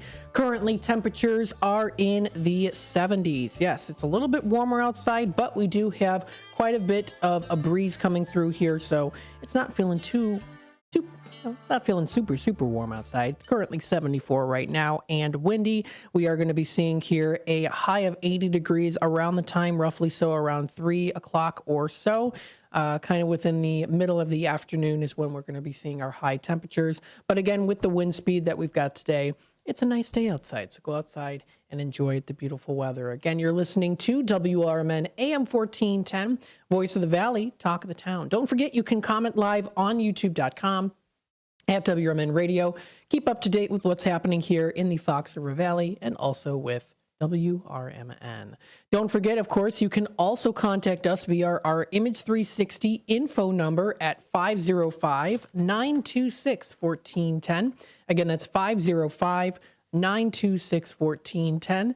That's the number brought to you by Image 360 in South Elgin, your expert source of comprehensive custom signs and graphics solutions in South Elgin. They're open Monday through Friday from, actually, let me double check the times here. They're open Monday through Friday. Oh, no. Image 360. Let me look it up here real quick. They're open Monday through Friday, 8:30 a.m. until 5 is when they're open. So that's Monday through Friday. They're closed on the weekend, Saturday and Sunday. And then they're located at 506 Sundown Road in South Elgin. So good place to go to. That's Image 360 of South Elgin, not too far away from Meineke Car Care Center, right near there. Fleet Pride, as well as RK's Bar and Grill, as well too. So also there's a Trader John's Outpost over there, as well, kitty corner to that, off what road is that off? North of Fox Street. Where that's off. So that's on Sundown Road. Pretty easy to find there, especially if you're familiar with the Meineke Car Care Center is, and it's right near the Fox River as well. Right kind of across from South Elgin High School, across the river there, up a little bit further. You'll be able to find it there. So again, that is Image 360. Let's take a look here at some other days recognized today, and then we'll kind of touch base with some of the local libraries, see what's happening there too. As we get into the next hour, we'll continue on going through what's happening in the area. We've got Halloween coming up this Thursday, this spooky day, to have some good spooky fun. And not everyone has to make it spooky, of course. You can make it cute and fun too. Cute little ghosts and pumpkins and things like that too. Or if you want to get really spooky about it, you can do that as well too. I definitely am more of the spooky type person when it comes to watching those great movies during the Halloween season. Let's take a look at some other days recognized today. Today's International Brain Tumor Awareness Week that is recognized starting today through till November 5th. It's taking place now. It overlaps into November, and it is a day to recognize as an awareness for brain tumors. They're a mass or development of abnormal cells in your brain that can cause symptoms such as headaches and nausea. There are several distinct forms of brain tumors. The majority of brain tumors are non-cancerous, benign, although a small number of brain tumors can be as well. So they can start in the brain itself, or they can also start in other parts of the body and then spread to the brain, which often called secondary or metastatic brain tumors is what that's called. So if you would like to read a little bit more information on this, you can find information on nationaltoday.com. Now, the National Brain Tumor Foundation was created by a small group of healthcare practitioners and others who lived whose lives have been damaged by brain tumors in San Francisco. This was created back in 1981. Now, the BTS is formed in 89. A group of volunteers and individuals who were affected by brain tumors formed this organization. 1997 rolls around and the International Brain Tumor Awareness Week is created, designated to educate the community and highlight the necessity for research funding on brain tumors. And then two organizations, the NBTF and the BTS, actually merged. So they merged together in 2008, becoming the National Brain Tumor Society, which bolsters their combined efforts. So that is a day recognized today. It's definitely can be a kind of a scary thing as well, but always good to never lose hope as well too. So day to recognize, a week to recognize is International Brain Tumor Awareness Week. So that is currently happening right now. Let's see here. Another day is National Internet Day. Oh my goodness. Well, thank you to the internet for providing this information on National Internet Day today. We look back at AOL's quaint "You've Got Mail" ads circa 1997. Oh my goodness, do I remember that as well. You could imagine what the internet would mean all these years later. Oh my goodness, have we come so far with technology, even just with internet as well. We have everything at our fingertips. We love this new thing called email, but could we imagine booking entire overseas vacations on our phones at 3 a.m. or listen to the radio anytime as well too through an app as well? So you never really thought about it. Or something called Instagram. Or the web's worldwide implications. Take a moment to kind of go back and see here as well too. So, we get to the world of the internet and how much we have progressed as a society when it comes to it. It's really impossible to calculate the effect of the internet on society as a whole. It's like really trying to figure out how the telephone and printing press changed the world. We started with chat rooms, email programs, and some basic websites, and wound up in the midst of cultural revolution, for sure. So today we've got mail, along with the access to infinite possibilities in our back pockets, literally as well too. So you get to 1996, AOL introduces a monthly flat rate of access to the internet chat rooms for charging by the hour. For $19.95 a month, users could now stay for as long as they wanted. AOL's subscriber base would grow to 17 million by 1999. You get to 1998, the iMac makes computing easy. The Apple designs and landmark and colorful desktop computer that users would set up with a simple two-step process. Apple's catchphrase in a popular commercial, "There's no step 3 Another ad showing a 7-year-old setting up an iMac in a little oven in a little over 8 minutes as well, too. You get to 2004, Mark Zuckerberg launches Facebook as a Harvard-only social network. Interesting. By 2011, Facebook's estimated worth stands at $50 billion. The drawn of fake news on Facebook would influence the 2016 presidential election too. Yes. Rest is history here too. My goodness, how we have come so far. I remember that You Got Mail because I used to use my grandpa's computer when I was a little kid, and he had a Dell computer and he had AOL. And I always remember when he would get those messages, you got mail, and it was usually some subscription or something like that too. So I always remember that. I remember that sound. I remember, of course, like the startup sound of the computer too, as well. Brings back memories. Especially when the computer fan would kind of like cry, I guess you could say. You know, when you had a laptop and the computer fan would go, still happens to this day, but I remember those days. The days of the past from the 2000s. Fun. Good times. So, this does wrap it up here for the 11 o'clock hour of Out to Lunch with WRMN AM 1410. When we come back, we'll touch base and see what's happening within the area of the Fox River Valley. Don't forget, at around 12:30 or so, we're going to be in our Tradio segment as well and continue on from there. Stay tuned. You're listening to and watching, if you're on YouTube, WRMN AM 1410, Voice of the Valley, Talk of the Town, broadcasting live here from downtown Elgin, serving the Fox River Valley. We'll be back with more in just a little bit.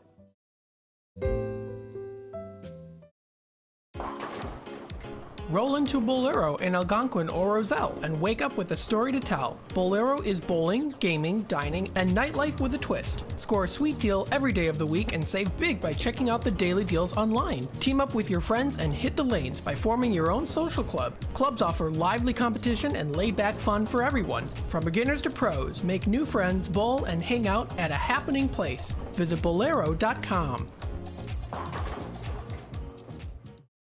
There's a price war in the insurance business, and you may be paying too much. Call the Term Lifeline right now and see if you can save 40%. $500,000 plans and up, that's our specialty. Even great smokers' rates. Protect your family today. Call the Term Lifeline right now for a free quote. 866-509-TERM. 866-509-TERM. 866-509-TERM. Your hometown radio station since 1949. We are WRMN AM 1410, Elgin time, 12 o'clock. With your 1410 WRMN Newsflash, I'm Sean Kernan. Brought to you by Cintas. Naperville Police calling attention to safety ahead of Halloween this Thursday. Naperville Police Department stating that children should trick-or-treat in familiar neighborhoods and always stay in groups. It's advised against entering homes and accepting rides without parental consent. And for motorist safety, heightened caution is recommended from 4 to 8 p.m. as you should watch out for children trick-or-treating during that time. The Naperville Police Department is looking to hire a crime prevention specialist and an investigative specialist. These positions aim to bolster community safety and ensure thorough investigations of criminal activities. Job descriptions and application forms can be found on the City of Naperville website. The community of Batavia is mourning the loss of one of its long-standing heroes, Captain Joseph Essling, who served the City of Batavia Emergency Services and Disaster Agency for over 28 years, passed away over the weekend. With your 1410 WRMN Newsflash, I'm Sean Kernan. Drivers who switch and save with Progressive could save hundreds, which could be life-changing. I mean, you could put that money towards concert tickets for your daughter to see that singer who sings about painful breakups. And one song will inspire your little beauty to break up with that beast she's dating, Brian. Instead, she'll date someone who's nice and worthy of her love, not someone who addresses you and your spouse as bro. And it's all because you could save money switching at Progressive.com. Progressive Casualty Insurance Company and affiliates, not available in all states. Oh no, stomach issues again? Stomach issues? Who are you? Your pancreas. I could be the real reason for your diarrhea, gas, bloating, stomach pain, or loose oily stools. I thought it was my stomach. People often do, but any of these symptoms could mean having a condition called exocrine pancreatic insufficiency, or EPI. With EPI, the pancreas doesn't release enough enzymes to break down food, but EPI is manageable. Use the symptom checker on identifyepi.com and speak with your doctor. That's identifyepi.com. Sponsored by AbbVie.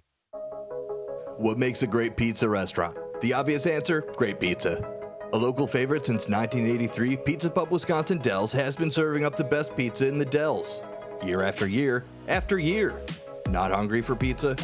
Try the homemade lasagna, chicken parmesan, burgers, salads, and an extensive kids menu.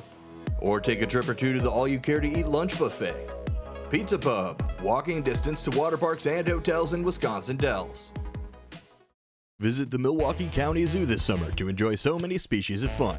Home to more than 2,200 animals, representing over 340 different species. The zoo educates, entertains, and inspires. Stomp back in time with the zoo's summer exhibit, Dinosaur Discovery, sponsored by Sendix Food Market. You'll be astounded by the gigantic and scientifically accurate animatronic displays. Touch, feel, and learn about the role of predators in the ecosystem. Running through October 5th. Visit MilwaukeeZoo.org. Progressive presents the Sports Flash on News Talk Radio 1410 WRMN. The Blackhawks beat the Avalanche 5-2 last night. Chicago led it 3-2 coming out of the first period. They tacked on two more in the third. Ryan Donato, 2 goals and an assist. Lucas Reichel had a goal. 24 stops for Peter Mrazek. The 4-3-0 Bears are on the road this Sunday. It's a matchup against the Cardinals. Tyreek Stevenson on the hot seat after blown coverage that led to Washington's Hail Mary comeback win on Sunday. The Bulls improved to 2-2 with a 126-123 win at Memphis last night. Zach LaVine had 30 points for Chicago. 11 of those points came in the fourth quarter, helping Chicago rally for the comeback. Nikola Vukovic had 22 points. Kobe White added 20, while Josh Giddey had 12 points, 8 assists, and 13 rebounds. Chicago back home Wednesday night against Orlando. Bundle auto and home, renters or condo, and save with Progressive. I'm Chuck Sanders on News Talk Radio 1410 WRMN. Moments like making my kids my famous meatballs mean a lot to me. But after being diagnosed with metastatic breast cancer, or MBC, which is breast cancer that has spread to other parts of the body, they mean even more. I take Ibrance, palbociclib. Ibrance 125 milligram tablets with an aromatase inhibitor is for adults with HR-positive, HER2-negative MBC as the first hormonal-based therapy. Ask your doctor about Ibrance and visit Ibrance.com. Ibrance may cause low white blood cell counts that may lead to serious infections. Ibrance may cause severe inflammation of the lungs. Both of these can lead to death. Tell your doctor right away if you have new or worsening symptoms, including trouble breathing, shortness of breath, cough, or chest pain. Before taking Ibrance, tell your doctor if you have fever, chills, or other signs of infection, liver or kidney problems, are or plan to become pregnant, or are breastfeeding. Common side effects include low red blood cell and low platelet counts, infections, tiredness, nausea, sore mouth, abnormalities in liver blood tests, diarrhea, hair. The weather is getting better, and we know it's the time when ladders and DIYers come out. Before you start any new outdoor projects, ComEd wants you to know that electricity can jump from a power line to you and the tools you're using. So maintain a safe distance from any power lines. You can also call ComEd at 1-800-EDISON-1 to have those power lines de-energized the next time you do any type of work around them. Stay smart, stay safe, stay back. ComEd, powering lives. Michael Brown, former Undersecretary of Homeland Security and Director of FEMA, is your new full-time host of The Weekend, which airs every Saturday from 4 to 7 p.m. right here on WRMN. Each week on the popular 3-hour program, Brown offers listeners a fresh take on the weekend talk with his provocative insights into current events, politics, and culture. So late in the day on Saturday, make it a point to catch The Weekend with Michael Brown right here on WRMN, AM 1410 and 96.7 FM.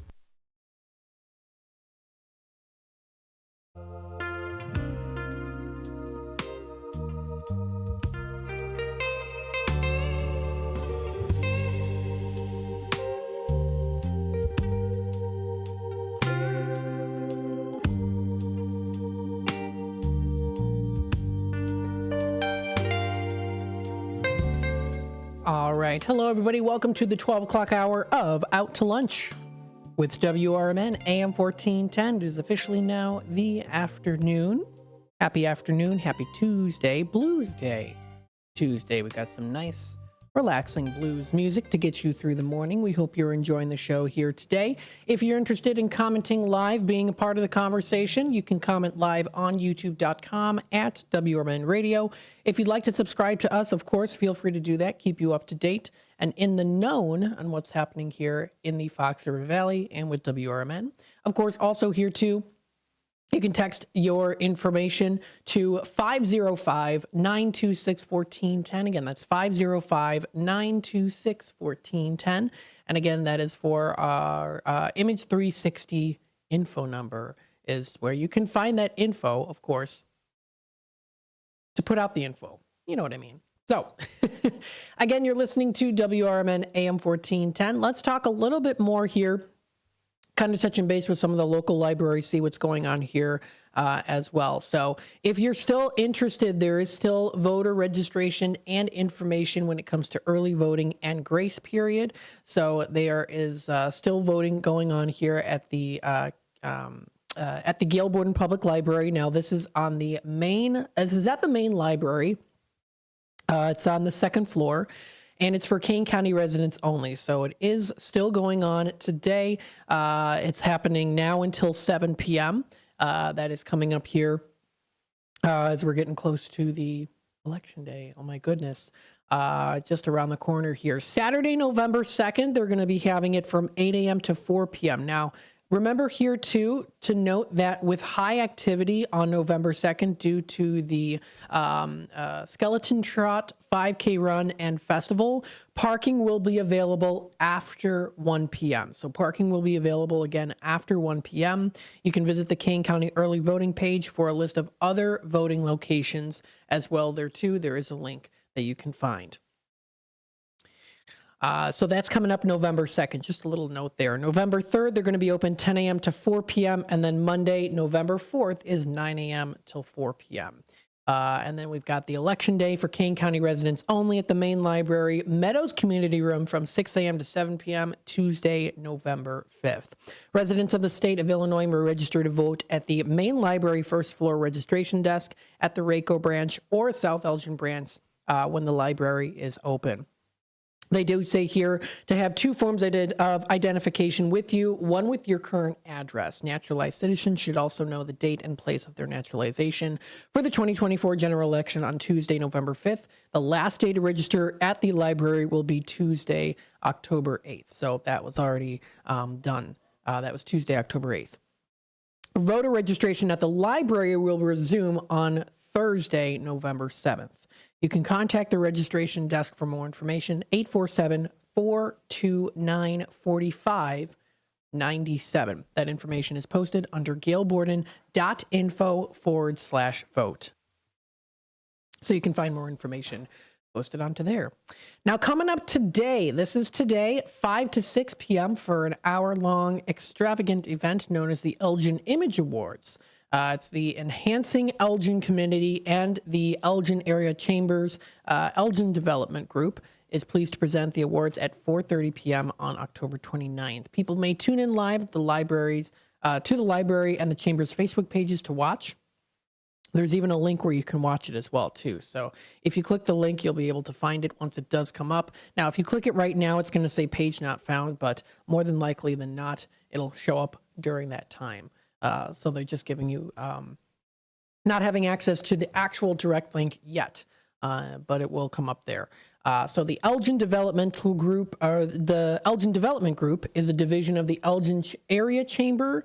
They're presenting the awards. They recognize individuals, businesses, and organizations that have a positive impact on Elgin by promoting the positives of why Elgin is a great place to live, work, learn, do business, get involved, visit, and enjoy. So if you want to check out more information on this, it's coming up tonight from 5 to 6, gailborden.info/Elgin Image Awards.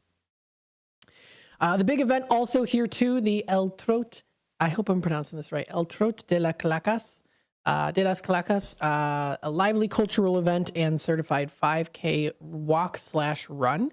That is coming up November 2nd at 8 a.m. So Registration is now closed. It's 3 more days until the race, or if you count today, 4 days. So if you want to check out more information, you'll be able to find that information posted onto gailborden.info/TROTE. Is where you'll be able to find that. There also is a map, so you'll also be able to find the map too. You'll be able to see where the route is as well too. So you're going to be seeing here where the start is at the Gail Borden Public Library, and then where the end is as well too. So that's good information to take a look at. That has been posted on that section on their website. Now, of course, you might have to zoom in a little bit as well here too. I can't zoom up on the computer. It won't allow me even if I try to zoom up the page a bit. But nonetheless, still, if you have your tablet or your phone, you'll be able to zoom up on the picture a little bit more, be able to see that route. So you'll see, of course, where it does go. It goes from Grove Avenue, and then it does make a couple turns onto River Bluff Boulevard as well. Just kind of make eventually a turn, and then it goes back down to Fox River Trail, back down to the Gail Borden Public Library. So that's the route there. If you want to check it out, it is available on their website. There you go. Also Saturday, 10 a.m. to noon, they're going to be having the Day of the Dead Festival. Join them for the Day of the Dead Festival, enjoying a presentation of the ofrenda elements, face painting, Mexican lottery, and take-home crafts, sales for items to make your own ofrenda, and also a photo booth as well, too. So you can find more information that's also posted onto their website, of course, by following a couple links. Pretty easy to find there. Don't want to miss out on this great opportunity. And a fun day, too. Definitely fun. So, again, wanted to throw that information out there for you so that you know. Let's see here some other days as well that we've got. So according to, and this was posted onto the Gail Borden Public Library's Facebook page, they actually do have a nice section in front of where the library is in the main lobby area, where you can, they say here, quote, books to sink your teeth in this Halloween. They posted this 6 hours ago. So if you do want to check that out too, it looks like they do have a nice roundabout area with some good books to, well, they say sink your teeth into during the Halloween season. So that sounds like a good plan, of course, if you want to check that out. That's been posted onto their Facebook page is where you're going to be able to find that. So that's on Facebook, all that information posted there. Let's see here. Also coming up, this is Monday, November 11th. So this is in November, a little bit still early in November as we get closer to the middle part of November. It's called Madam President's Secret Presidency of Edith Wilson. This is going to be an author talk with William Hazelgrove. That'll be on a Monday, so it's Monday, November 11th at the RACO branch. So that's where it's going to be, and that is from 7 to 8. So that's from 7 to 8. That's where it's going to when it's going to be. And if you do want to check out more information, it's an event that's been created on their website. So if you want to check that out, that is there for you. That sounds like an interesting event to go to. You'll be able to find that. There are tickets at attend.gailborden.info. What you're going to be able to, of course, read a little bit more or at least kind of interact with is local author William Hazelgrove, who will discuss how Mrs. Wilson had little formal education and had only been married to President Wilson for 4 years. Yet, in the tenuous peace following the end of World War I, Mrs. Wilson actually dedicated herself to managing the office of the president, reading all correspondence intended for her be-reading husband. That's pretty interesting that they've got that posted on there too. If you want to check out more information, that's an event brought to you by the Gail Borden Public Library. It's going to be at the RACO branch is where that's going to be located. So more information, of course, can be found on gailborden.info. The time is 12:15, almost 12:16. We're going to take another quick time out here. We'll be back with more Out to Lunch with WRMN AM 1410. So, of course, stay tuned, and we'll be back. It's election season, and WRMN 1410 is your go-to source for up-to-the-minute coverage. From federal races to county board seats, local offices, and advisory questions, we're delivering the latest updates as results roll in. Need clarification on a candidate or a ballot measure? Call 847-931-1410 or text 505-926-1410. Our team will provide nonpartisan, factual insights on anyone or anything on the Kane County ballot. Stay with WRMN 1410, the talk of the town, for live reports, breaking news, and the information you need to stay ahead. Call 847-931-1410 or text 505-926-1410 because informed voters make the difference. Attention restaurant owners, are you struggling with grease trap issues or bulk grease removal? Look no further than Hopkins Grease Company. Serving the greater Chicago area since 1947, Hopkins Grease has been the go-to company for grease recycling and maintenance, offering a range of specialized services for restaurants, big or small. From used cooking oil collection to grease trap cleaning, their full fleet of vehicles and dedicated team of employees ensures fast, efficient service in areas like Elgin, Crystal Lake, Algonquin, and Schaumburg. And they're not just a business, they are part of your community. As a family-owned company, Hopkins Grease is big enough to meet your needs, but small enough to give you personalized, friendly service. And they proudly support America's First Responders through our partnership with America's First Responders Fest. So when you choose Hopkins Grease, you're choosing a company that gives back. Need service today? Call Hopkins Grease at 847-458-4040. We're ready to take your grease worries off your plate. Go out for Chinese tonight at the China House, 1900 Sycamore Road in DeKalb. Enjoy a platter for two, which includes Shanghai shrimp rolls, beef teriyaki, crab rangoon, spare ribs, as well as chicken wings and shrimp. The China House also offers all Chinese favorites, as well as sushi and hibachi, plus American food and ice cream. Try seafood, beef, chicken, sushi, and more from their most popular buffet items. Let China House tempt your taste buds. Call 815-748-0032. My fellow Kane Countyans, I am Anthony Catella, the Republican candidate for Circuit Clerk. This election is important for Kane County as well as our country. Independent, libertarian, and all voters can make a big difference by voting for the right candidate regardless of party. I am a good, decent, honest, patriotic American called to public service. I ask you to vote for me as your next Circuit Clerk of Courts for Kane County, Illinois. Thank you, God bless you, and may God bless the United States of America.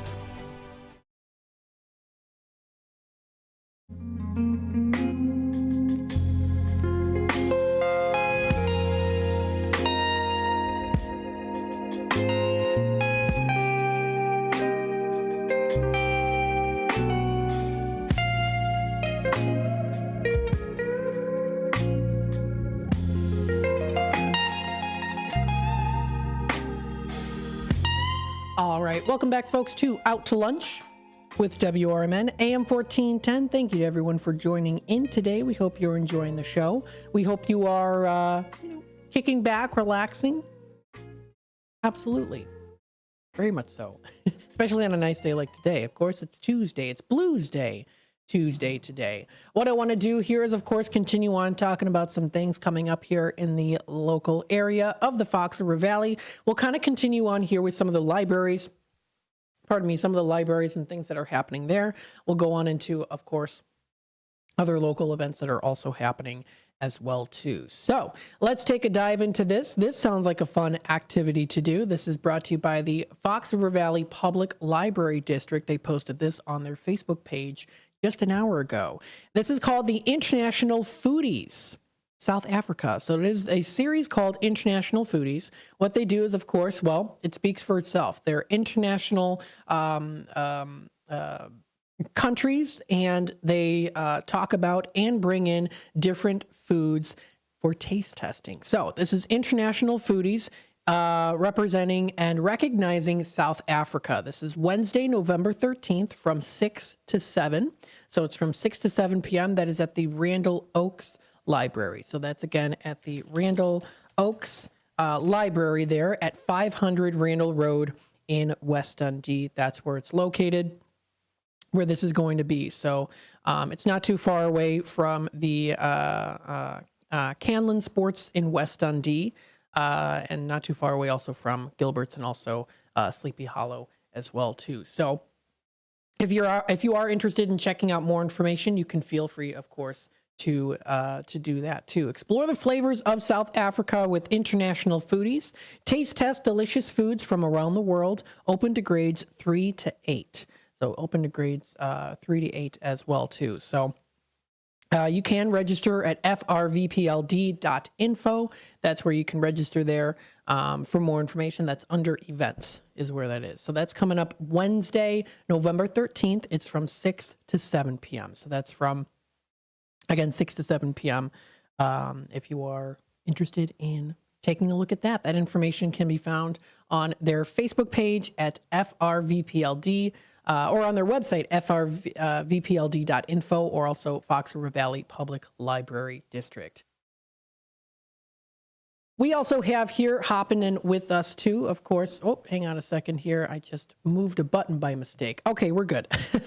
Hello, Mr. Green. How are you? Hey, thanks a lot for having me on your show over here. Out to lunch, man. I was just over at Ray's Diner listening to you. Hey, and nice. I was like, man, this is exactly the type of place that we're going to start doing some of these remotes and things like that. It's super fun. It's exciting. I just wanted to hop in real quick and let everybody know that we are 7 days away from election here at Apolitical Talk Show, and more importantly, WRMN. We want to make sure that you are informed as informed voters. So I don't know if anybody's been hearing some of the new promos that have been going on, but what's going to happen now until Election Day, you can call into the station, and we now have we have 10 to 11 pages of all of the candidates that are going to be on your ballot here in Kane County, whether that's presidential or statewide or whatever. You see a yard sign with a name that you don't recognize,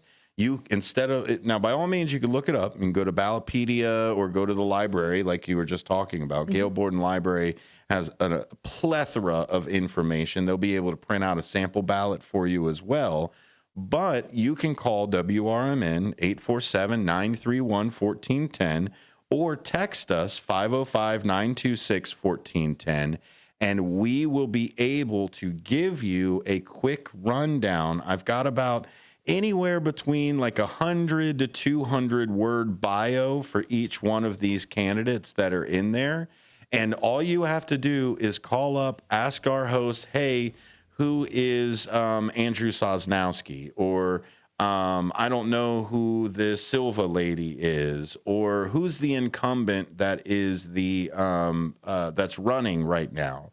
We've got a unbiased profile that doesn't even mention any candidate that they're running against, right? A lot of candidacies, they turn around and go, vote for me because I'm not the other person. And it's like, well, hold on a second. What is good about you? And go from there. So now the studio is armed with information, and you go ahead and call us up, 847-931-1410, and we'll be able to help you with that information that's on your ballot. Awesome. Thanks so much. Yeah, This is great. absolutely. We want to make sure that, because we feel that informed voters are engaged voters. And if you're engaged, you should be informed. And that's the way that democracy really thrives. What other color of the spectrum of political that you're on, information is always power. So the more information that we can provide you as a community broadcaster and as an information hub, the better. So you can call on any of the shows between now and election, and then on election day, we'll even have that information and the coverage for everything. But from now to election day, the studio is now armed with all of the information of what's going to be on your ballot. Nice. Oh, this is great. Thanks so much. Yeah, That's absolutely. I'm going to send you a digital copy so that you've got it in case you wanted to look it up over there. But that copy lives here in the studio just for a quick reference on that side. So listeners, go ahead and feel free to call in if you're unsure about who is what or what kind of person that was there. Even this morning, Marky B with Trusty Pat, they were talking about the judicial side of the judges. Are they going to stay? Are they going to be removed? Et cetera, et cetera. So all of that information is right here in WRMN Studio 14. feel free to call up. Now, we do have a couple maps, so if you not necessarily give us an address, but maybe you give us a intersection, we'll be able to tell you what district you're in and maybe some of the people that are over there. So feel free to call us in, and we'll make sure that you get that information. Sounds awesome. Awesome. Thanks so much. This is great. Thanks for letting me take over for a little bit. Stay tuned for more stuff that's out there. Candidate Tuesday is kicking off here today, and I believe Elliot's going to actually be on with us today. I'll have to give him a call, but he'll be in here, and we'll talk about some candidates on Candidate Tuesday on Apolitical Talk Show starting at 4. Sounds good. Hey, thanks again. Matt. Yeah, thank you. Of course. Awesome. All right, folks. So this is good information here. And you know what? I also have to say this too. It's going to help me because I'm not as familiar with a lot of the political side of things, to be honest with you, as well. But I really should. So this is definitely going to be good information for me as well to also learn a bit as well here too. I'm definitely going to read through this. And but if you are interested, we've got this nice copy here. If you're interested in getting some information on the different candidates, feel free, of course, to call us here during the show now until the actual day of the election. Pretty exciting, I have to say.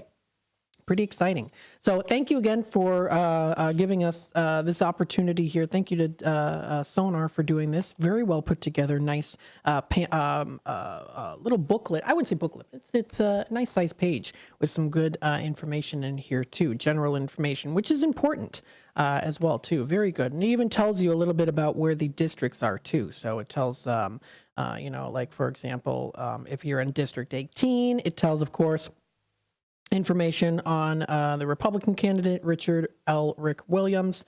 Let's say you're in District 8 and you want to vote. They've got a list there too. William J. Tarver, Laura Curtis, Michelle Gumbs, and more too. So this is actually very well put together. Thank you again so much for this because it helps me too. It definitely helps me as well too to get a little bit more familiarized with this. So feel free to call into the show, of course, 847-931-1410. And hey, also coming up here too, you can call into the show coming up into the next part of the show here because we're approaching 12:30, which means we are approaching the middle of the hour. Bottom of the hour news. Messages from our sponsors. Then we head on into our Tradio segment. So if you're looking to buy, sell, trade, and or announce to the Fox River Valley area, that'll also be the time to call in here, 847-931-1410. 847-931-1410. Very nice. Thank you so much for putting this together. Very good. We're here as WRMN AM 1410 to be part of the community, for the community, of course, working together to inform.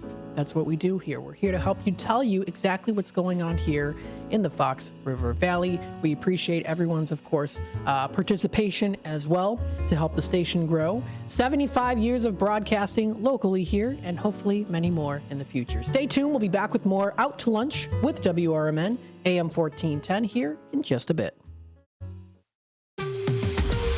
This is WRMN News. Hello, I'm Dennis Green. At least 75 people in 13 states have been infected with E. coli from McDonald's Quarter Pounders. Dr. Lippy Roy tells News Nation.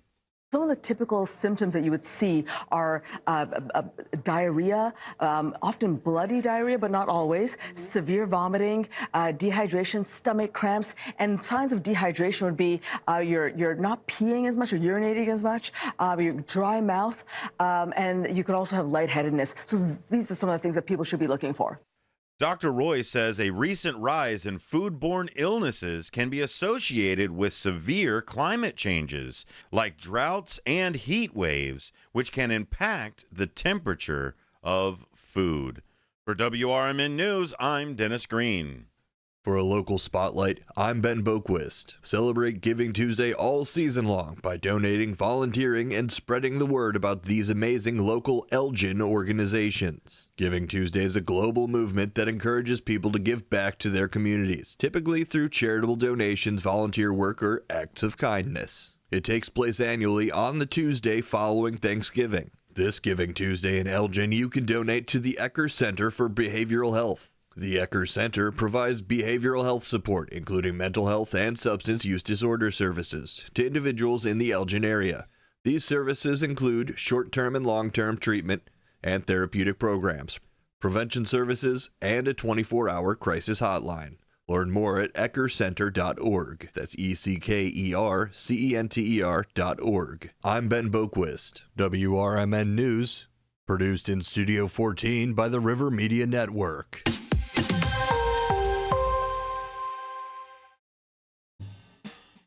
If you are 50 years and older, you are welcome to join Elgin State Bank's sponsored movie days at Elgin Marcus Theater. It will always be on the second Thursday of each month. Doors open at 8:30 a.m. At 9 a.m., you will hear a very brief message from Sherry Aschenbrenner about upcoming senior events, and movies will begin at approximately 9:30 a.m. Coffee and a donut is complimentary. You can always call the movie theater hotline number of 847-888-7976 to find out what movies are playing each month. The cost is $3 if you are a member of Elgin State Bank, meaning you have an account there, and $5 if you are a non-member. And for more senior information, catch Sherry's Senior Showcase on the third Tuesday of every month at 9:15 a.m. right here on WRMN, AM 1410 and 96.7 FM.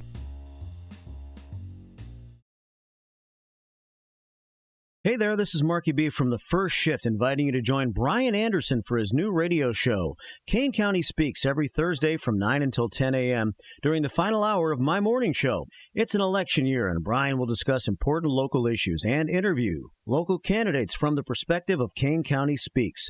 The show will feature open phone lines for your thoughts, comments, and questions, and the chat room will be open at WRMN Radio on YouTube. Kane County Speaks is citizen-driven and focused on making Kane County a better place to live and work with goals of freedom, security, and prosperity for all. To learn more about their grassroots organization, you can check them out at KaneCountySpeaks.com. Let's discuss the issues of Kane County so that you can get involved and make a difference too. It's Kane County Speaks every Thursday morning with Brian Anderson from 9 until 10 a.m. during the first shift right here on WRMN, AM 1410, and at WRMN Radio on YouTube.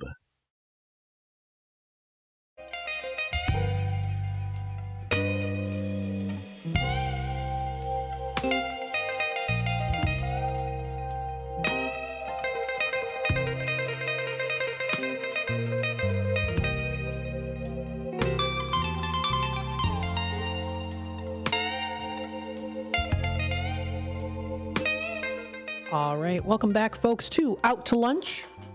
My goodness, pardon me, with WRMN. I'm excited now.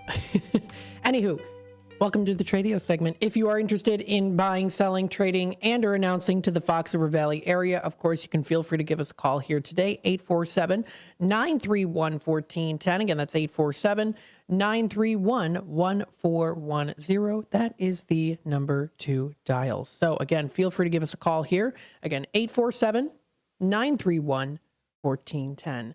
We hope you're enjoying the show here so far. Don't forget, you can also now call in to get information on the different candidates. So now until, of course, Election Day, you can get information on the different candidates as well, too. Whether you're looking for information on Republican candidates, Democratic candidates, or even independent candidates as well. You can also check out different information when it comes to districts as well, too. So you can view that information on candidates for example, the 25th Legislative District or the 43rd Representative District. So good information out here, too. Very well put together. Thank you again for this.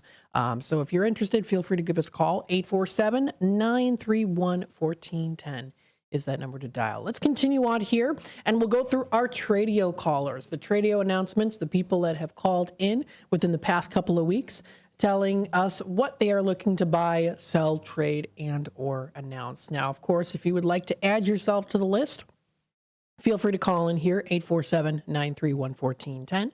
If you'd like to also, you can email me, Matt McNeil at WRMN1410.com if you prefer to do it that way. Or, of course, you can also send us a message to our Image 360 info number at 505-926-1410.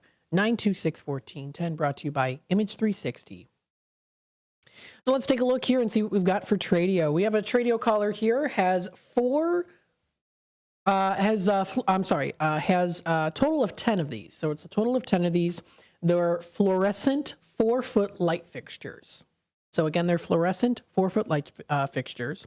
They're 2 bulb fixtures each, and they do come with the plastic covers, 10 of them in total, $20 each. So if anyone is looking for maybe 1 or 2 or 10 of these light fixtures, feel free to reach out to him. That number is 847-697-7876. Again, that's 847-697-7876. Again, that is for the 4-foot fluorescent light fixtures. Total of 10 of them. With the covers, plastic covers, 2 bulb, $20 each. Another Tradio caller here has 13 bundles of shingles that are for sale. They're architectural shingles. They're in the estate gray, so the color is called estate gray. Actually, I should rewrite that and say the color is estate gray. There we go. And then also here too, also included in this as well, he has 2 rolls of ice and water barriers. So it's $150 for all of these put together, if anyone's interested. And then he also does have here a shed in a box in excellent condition. So it's called a shed in a box. Excellent. It's in excellent condition. $150 for that as well. So if you are interested in any of these items, feel free to reach out to him. That number is 847-8813. Again, that's 847-8813. Another Tradio caller here calling in from a couple days ago is looking for 2 chickens. So looking for 2 chickens to purchase.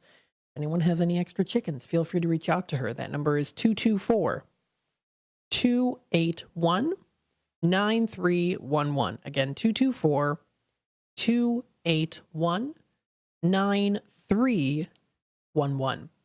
Another Tradio caller here, Antique Jim. He buys those antiques, all kinds, and he pays cash as well, too. So who knows? Maybe you've got something laying around here and you're like, you know what? I just want to get rid of it. Or maybe also, make some money off of it, too. You never know. Feel free to try to contact Antique Jim, buying antiques, all different kinds. That number is 847-414-7267. Again, that's 847-414-7267. Another Tradio caller here. This is Wood by Jeff in Elburn. He has still a lot of great free items for sale. He has aromatic cedar wood scrap pieces, some shelving boards, concrete boards, firewood, tinder pieces. He also has some window screens as well, of course, too. He also has some mail sorters. They're put together kits.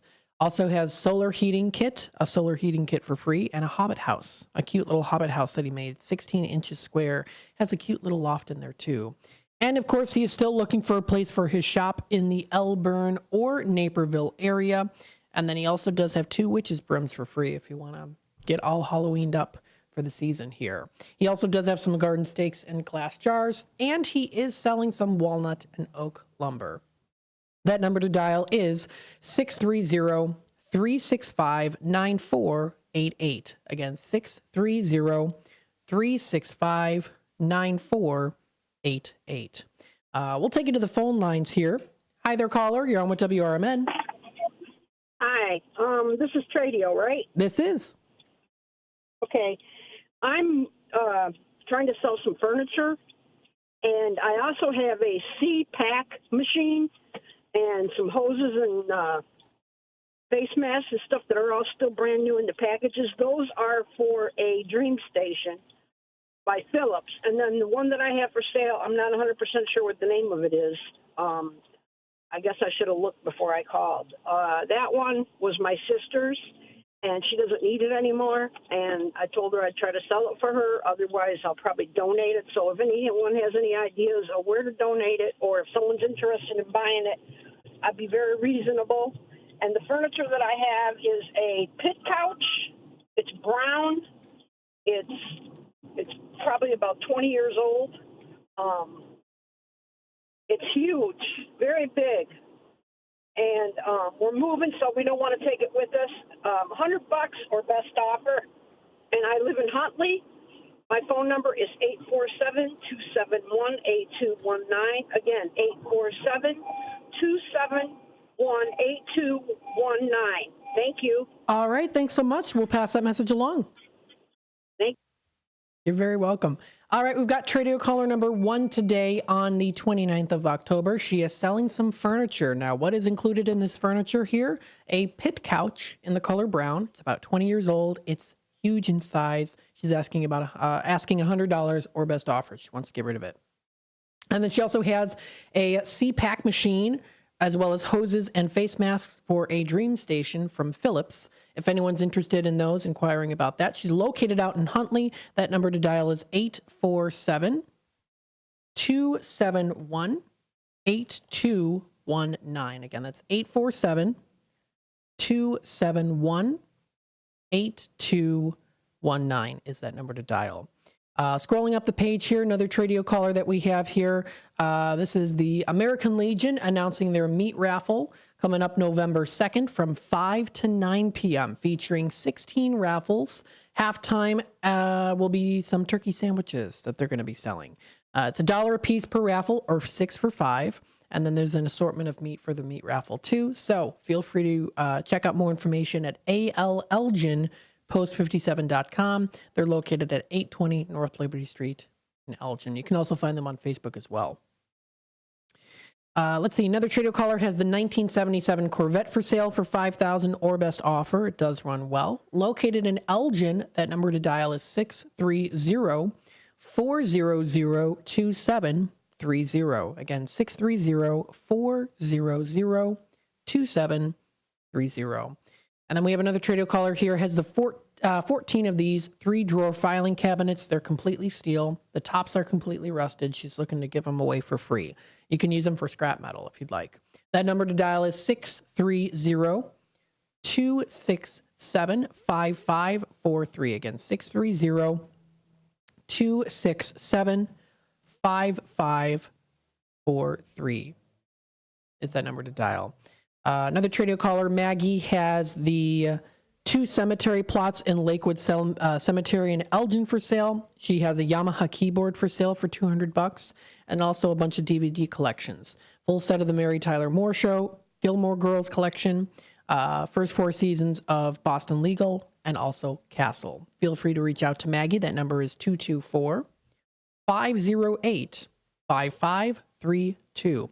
Again, 224-508-5532.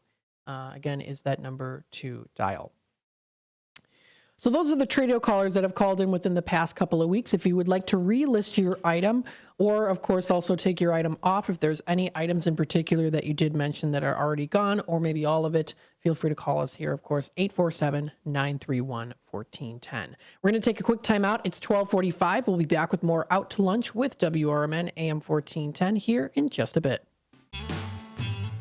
B-Lux Bar and Grill Wisconsin Dells is the quintessential American grill and bar, with refined rustic cuisine and award-winning libations. Their honest, feel-good food menu is complemented by a beer list to satisfy every taste. Classic cocktails and our signature shakes, rich and creamy with a splash of boozy goodness just to shake things up a little bit. B-Lux Grill and Bar, classic American cuisine with a contemporary twist.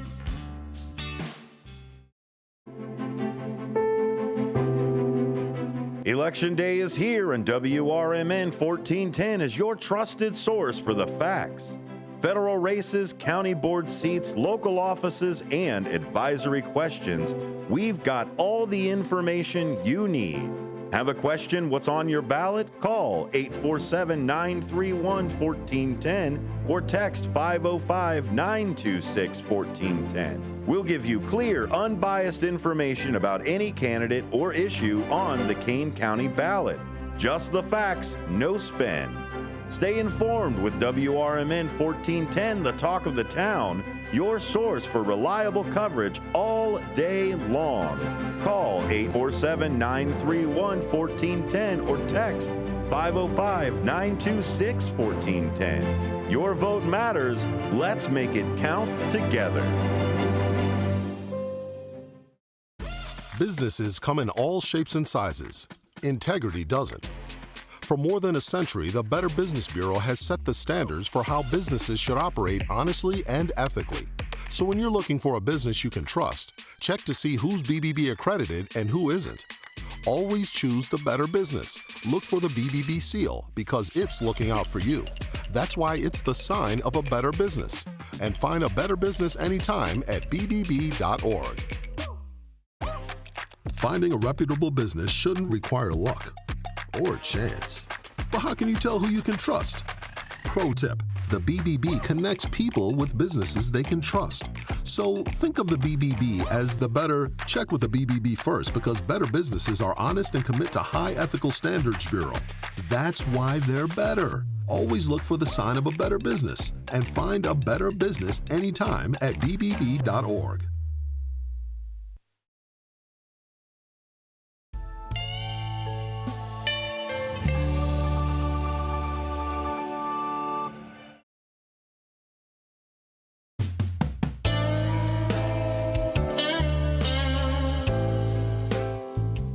All right, welcome back, folks, to Out to Lunch with WRMN AM 1410. We still have a little bit of time left here, about 11 or so minutes left of Out to Lunch.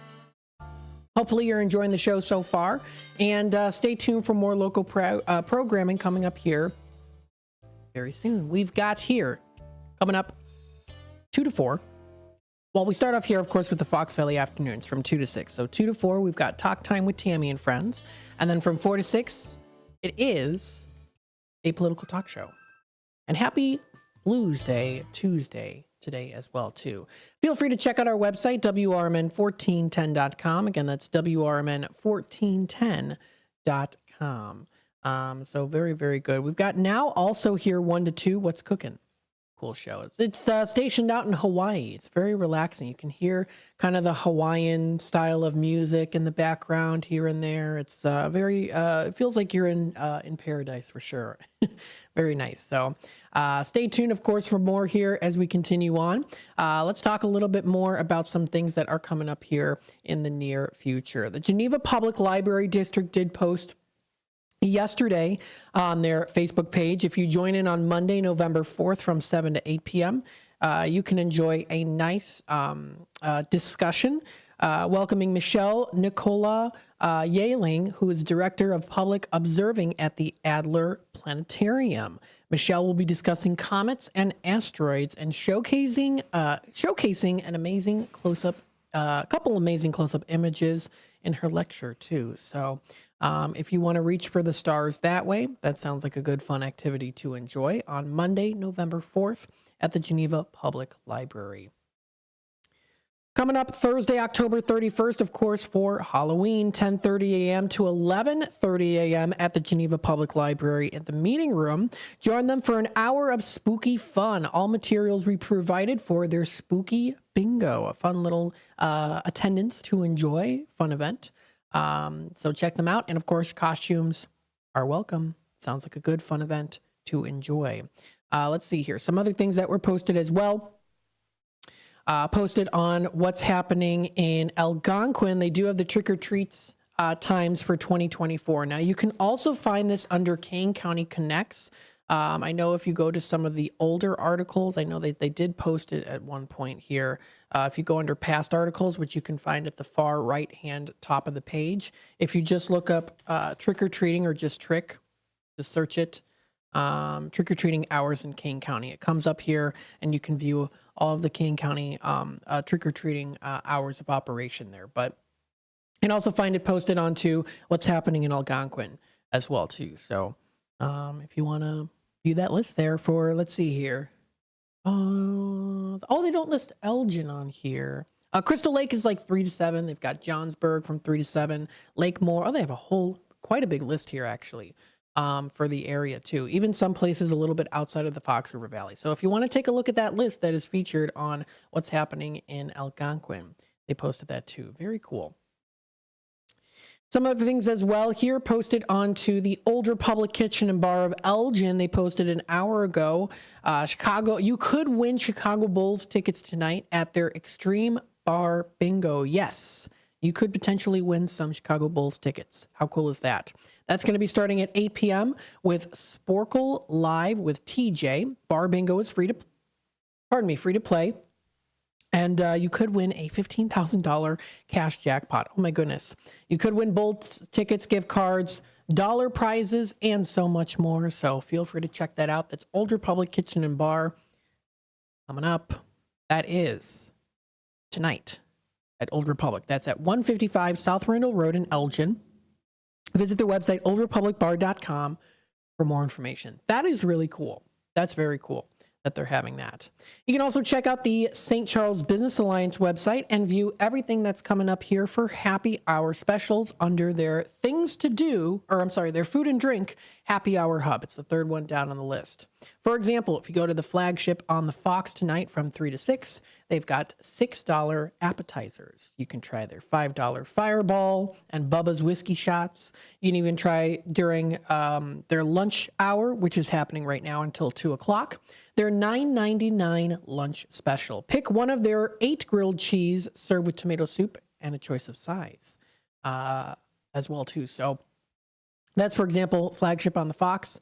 They're located in St. Charles. They're on South Riverside Avenue is where they're located.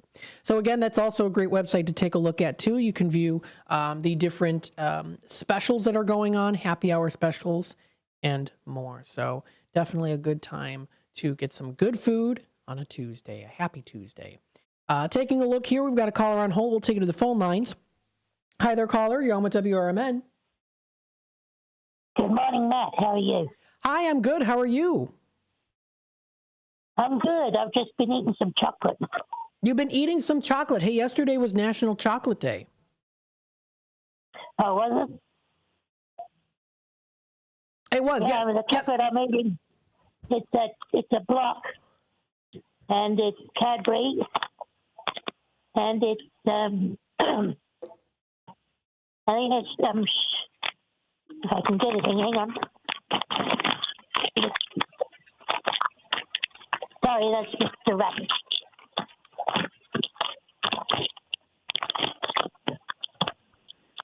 It's a shortbread. It's a shortcake biscuit flavor. Oh, that does sound good.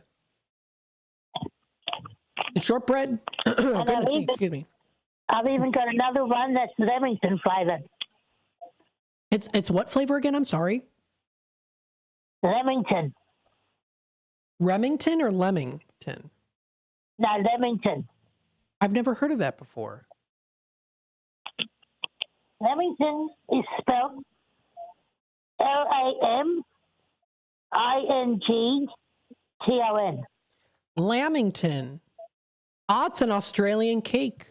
Interesting. Yeah. Sorry. Did you hear the song I asked Marky B to play just before? I don't believe I did. It was by John Williamson, and it was a happy, upbeat song, and it was called Home Among the Gum Trees. Oh, yes. Okay. I know what you're talking about. Yeah. Oh, very but cool. But he kept ruining it by playing the sound effects over it. Oh, he kept playing the sound effects? Yeah. That ruins it. Oh, my goodness. Yeah, he does that. He plays the sound effects, all those, the sound effects board that we've got here, too. So, yeah. So that Lamington, I've never heard of that before. It's specifically Australian. Yeah, and it's very nice. It's just like a sponge cake, and it's covered all over with a chocolate, and then covered all over again on all sides with desiccated coconut. Ooh, I'm seeing here too. You could get like a raspberry filled one. That looks really good. Yeah, that's only been around for the last years or whatever, but the original ones, the chocolate ones, it's been around for decades, and then they have, I think they have a lemon one too, and yeah, they can make them in different flavors now, but it's nice. I mean, you can even have like a thin layer of jam and cream in the middle, and that's very tasty as well.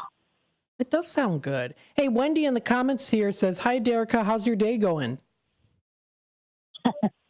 It's going all right so far, Wendy. How are you? Awesome. Do you have any fun plans today? Dialysis. Dialysis again. How's the weather? Has it been nice? Yeah. Yeah, it's been nice and warm. It's warming up, and we've had actually a few thunderstorms because it's getting into that time of year now in the summertime. And here in Queensland, when it's summertime, we tend to get a lot of thunderstorms. And that's just the other day. There was thunderstorms, but not much rain. But it did rain. But there was just a thunderstorm and a thunder and lightning and a bit of noise and a little bit of rain, and then that was it. And yeah, sometimes they last a while. Sometimes it's like 5 seconds and they're gone. Yeah, we're supposed to get rain coming up this weekend and into next week as well too. So yeah, definitely going to be that. Hey, Derica, thanks so much for joining us today. I got to let you go. I hope you have a wonderful rest of your day. Thanks for tuning in today, like always, of course. Okay, and I was just wondering, can you please play again the Home Among the Dumb Trees without the sound effects that Marky B ruined it with? Okay. I'll make sure to tell him that. Hey, thanks again for calling in. I appreciate it, Derica. Okay, well, can you play the song so everyone can hear it properly without all those interferences? Sounds good. Thanks again. All right, that was Derica calling in here for the last part of the show here. Hopefully everyone enjoyed the show. Thanks again for tuning in to WRMN AM 1410, Voice of the Valley, Talk of the Town, broadcasting live here from downtown Elgin, serving the Fox River Valley. Hope you all have a wonderful rest of your day. Happy Blues Day Tuesday. Town radio station since 1949. We are WRMN AM 1410, Elgin time, 1 o'clock. Crime is up in Illinois, and I'm not sitting back to wait and watch dangerous, radical left policies destroy Kane County. I'm Andrew Sosnowski. I have over 35 years of experience with prosecutions of crime, advocating for victims and children. I will root out the causes of crime and be the lead county prosecutor who will fight for our freedom, safety, and security. Vote Andrew Sosnowski for Kane County State's Attorney. I'm Andrew Sosnowski, and I approve this message. Paid for by Sosnowski for Kane Committee. For nearly 2,000 severely injured veterans, everyday life has become filled with barriers. So we build specially adapted homes at Homes for Our Troops. And thanks to our donors and supporters, this life-changing gift of freedom is provided mortgage-free to these veterans. But we need you to join us too in completing this important mission. Please visit hfotusa.org. With your 1410 WRMN Newsflash, I'm Sean Curdan. Brought to you by Cintas. The Naperville Police Department is looking to hire a crime prevention specialist and an investigative specialist. These positions aim to bolster community safety and ensure thorough investigations of criminal activities. Job descriptions and application forms can be found on the City of Naperville website. The community of Batavia is mourning the loss of one of its long-standing heroes, Captain Joseph Essling, who served the city of Batavia Emergency Services and Disaster Agency for over 28 years, passed away over the weekend. Naperville Police calling attention to safety ahead of Halloween this Thursday. Naperville Police Department stating that children should trick-or-treat in familiar neighborhoods and always stay in groups. It's advised against entering homes and accepting rides without parental consent. And for motorist safety, heightened caution is recommended from 4 to 8 p.m. as you should watch out for children trick-or-treating during that time. With your 1410 WRMN News Flash, I'm Sean Kernan. Drivers who switch and save with Progressive could save hundreds, which could be life-changing. I mean, you could put that money towards concert tickets for your daughter to see that singer who sings about painful breakups. And one song will inspire your little beauty to break up with that beast she's dating, Brian. Instead, she'll date someone who's nice and worthy of her love, not someone who addresses you and your spouse as bro. And it's all because you could save money switching at Progressive.com. Progressive Casualty Insurance Company and affiliates, not available in all states. Oh no, stomach issues again? Stomach issues? Who are you? Your pancreas. I could be the real reason for your diarrhea, gas, bloating, stomach pain, or loose oily stools. I thought it was my stomach. People often do, but any of these symptoms could mean having a condition called exocrine pancreatic insufficiency, or EPI. With EPI,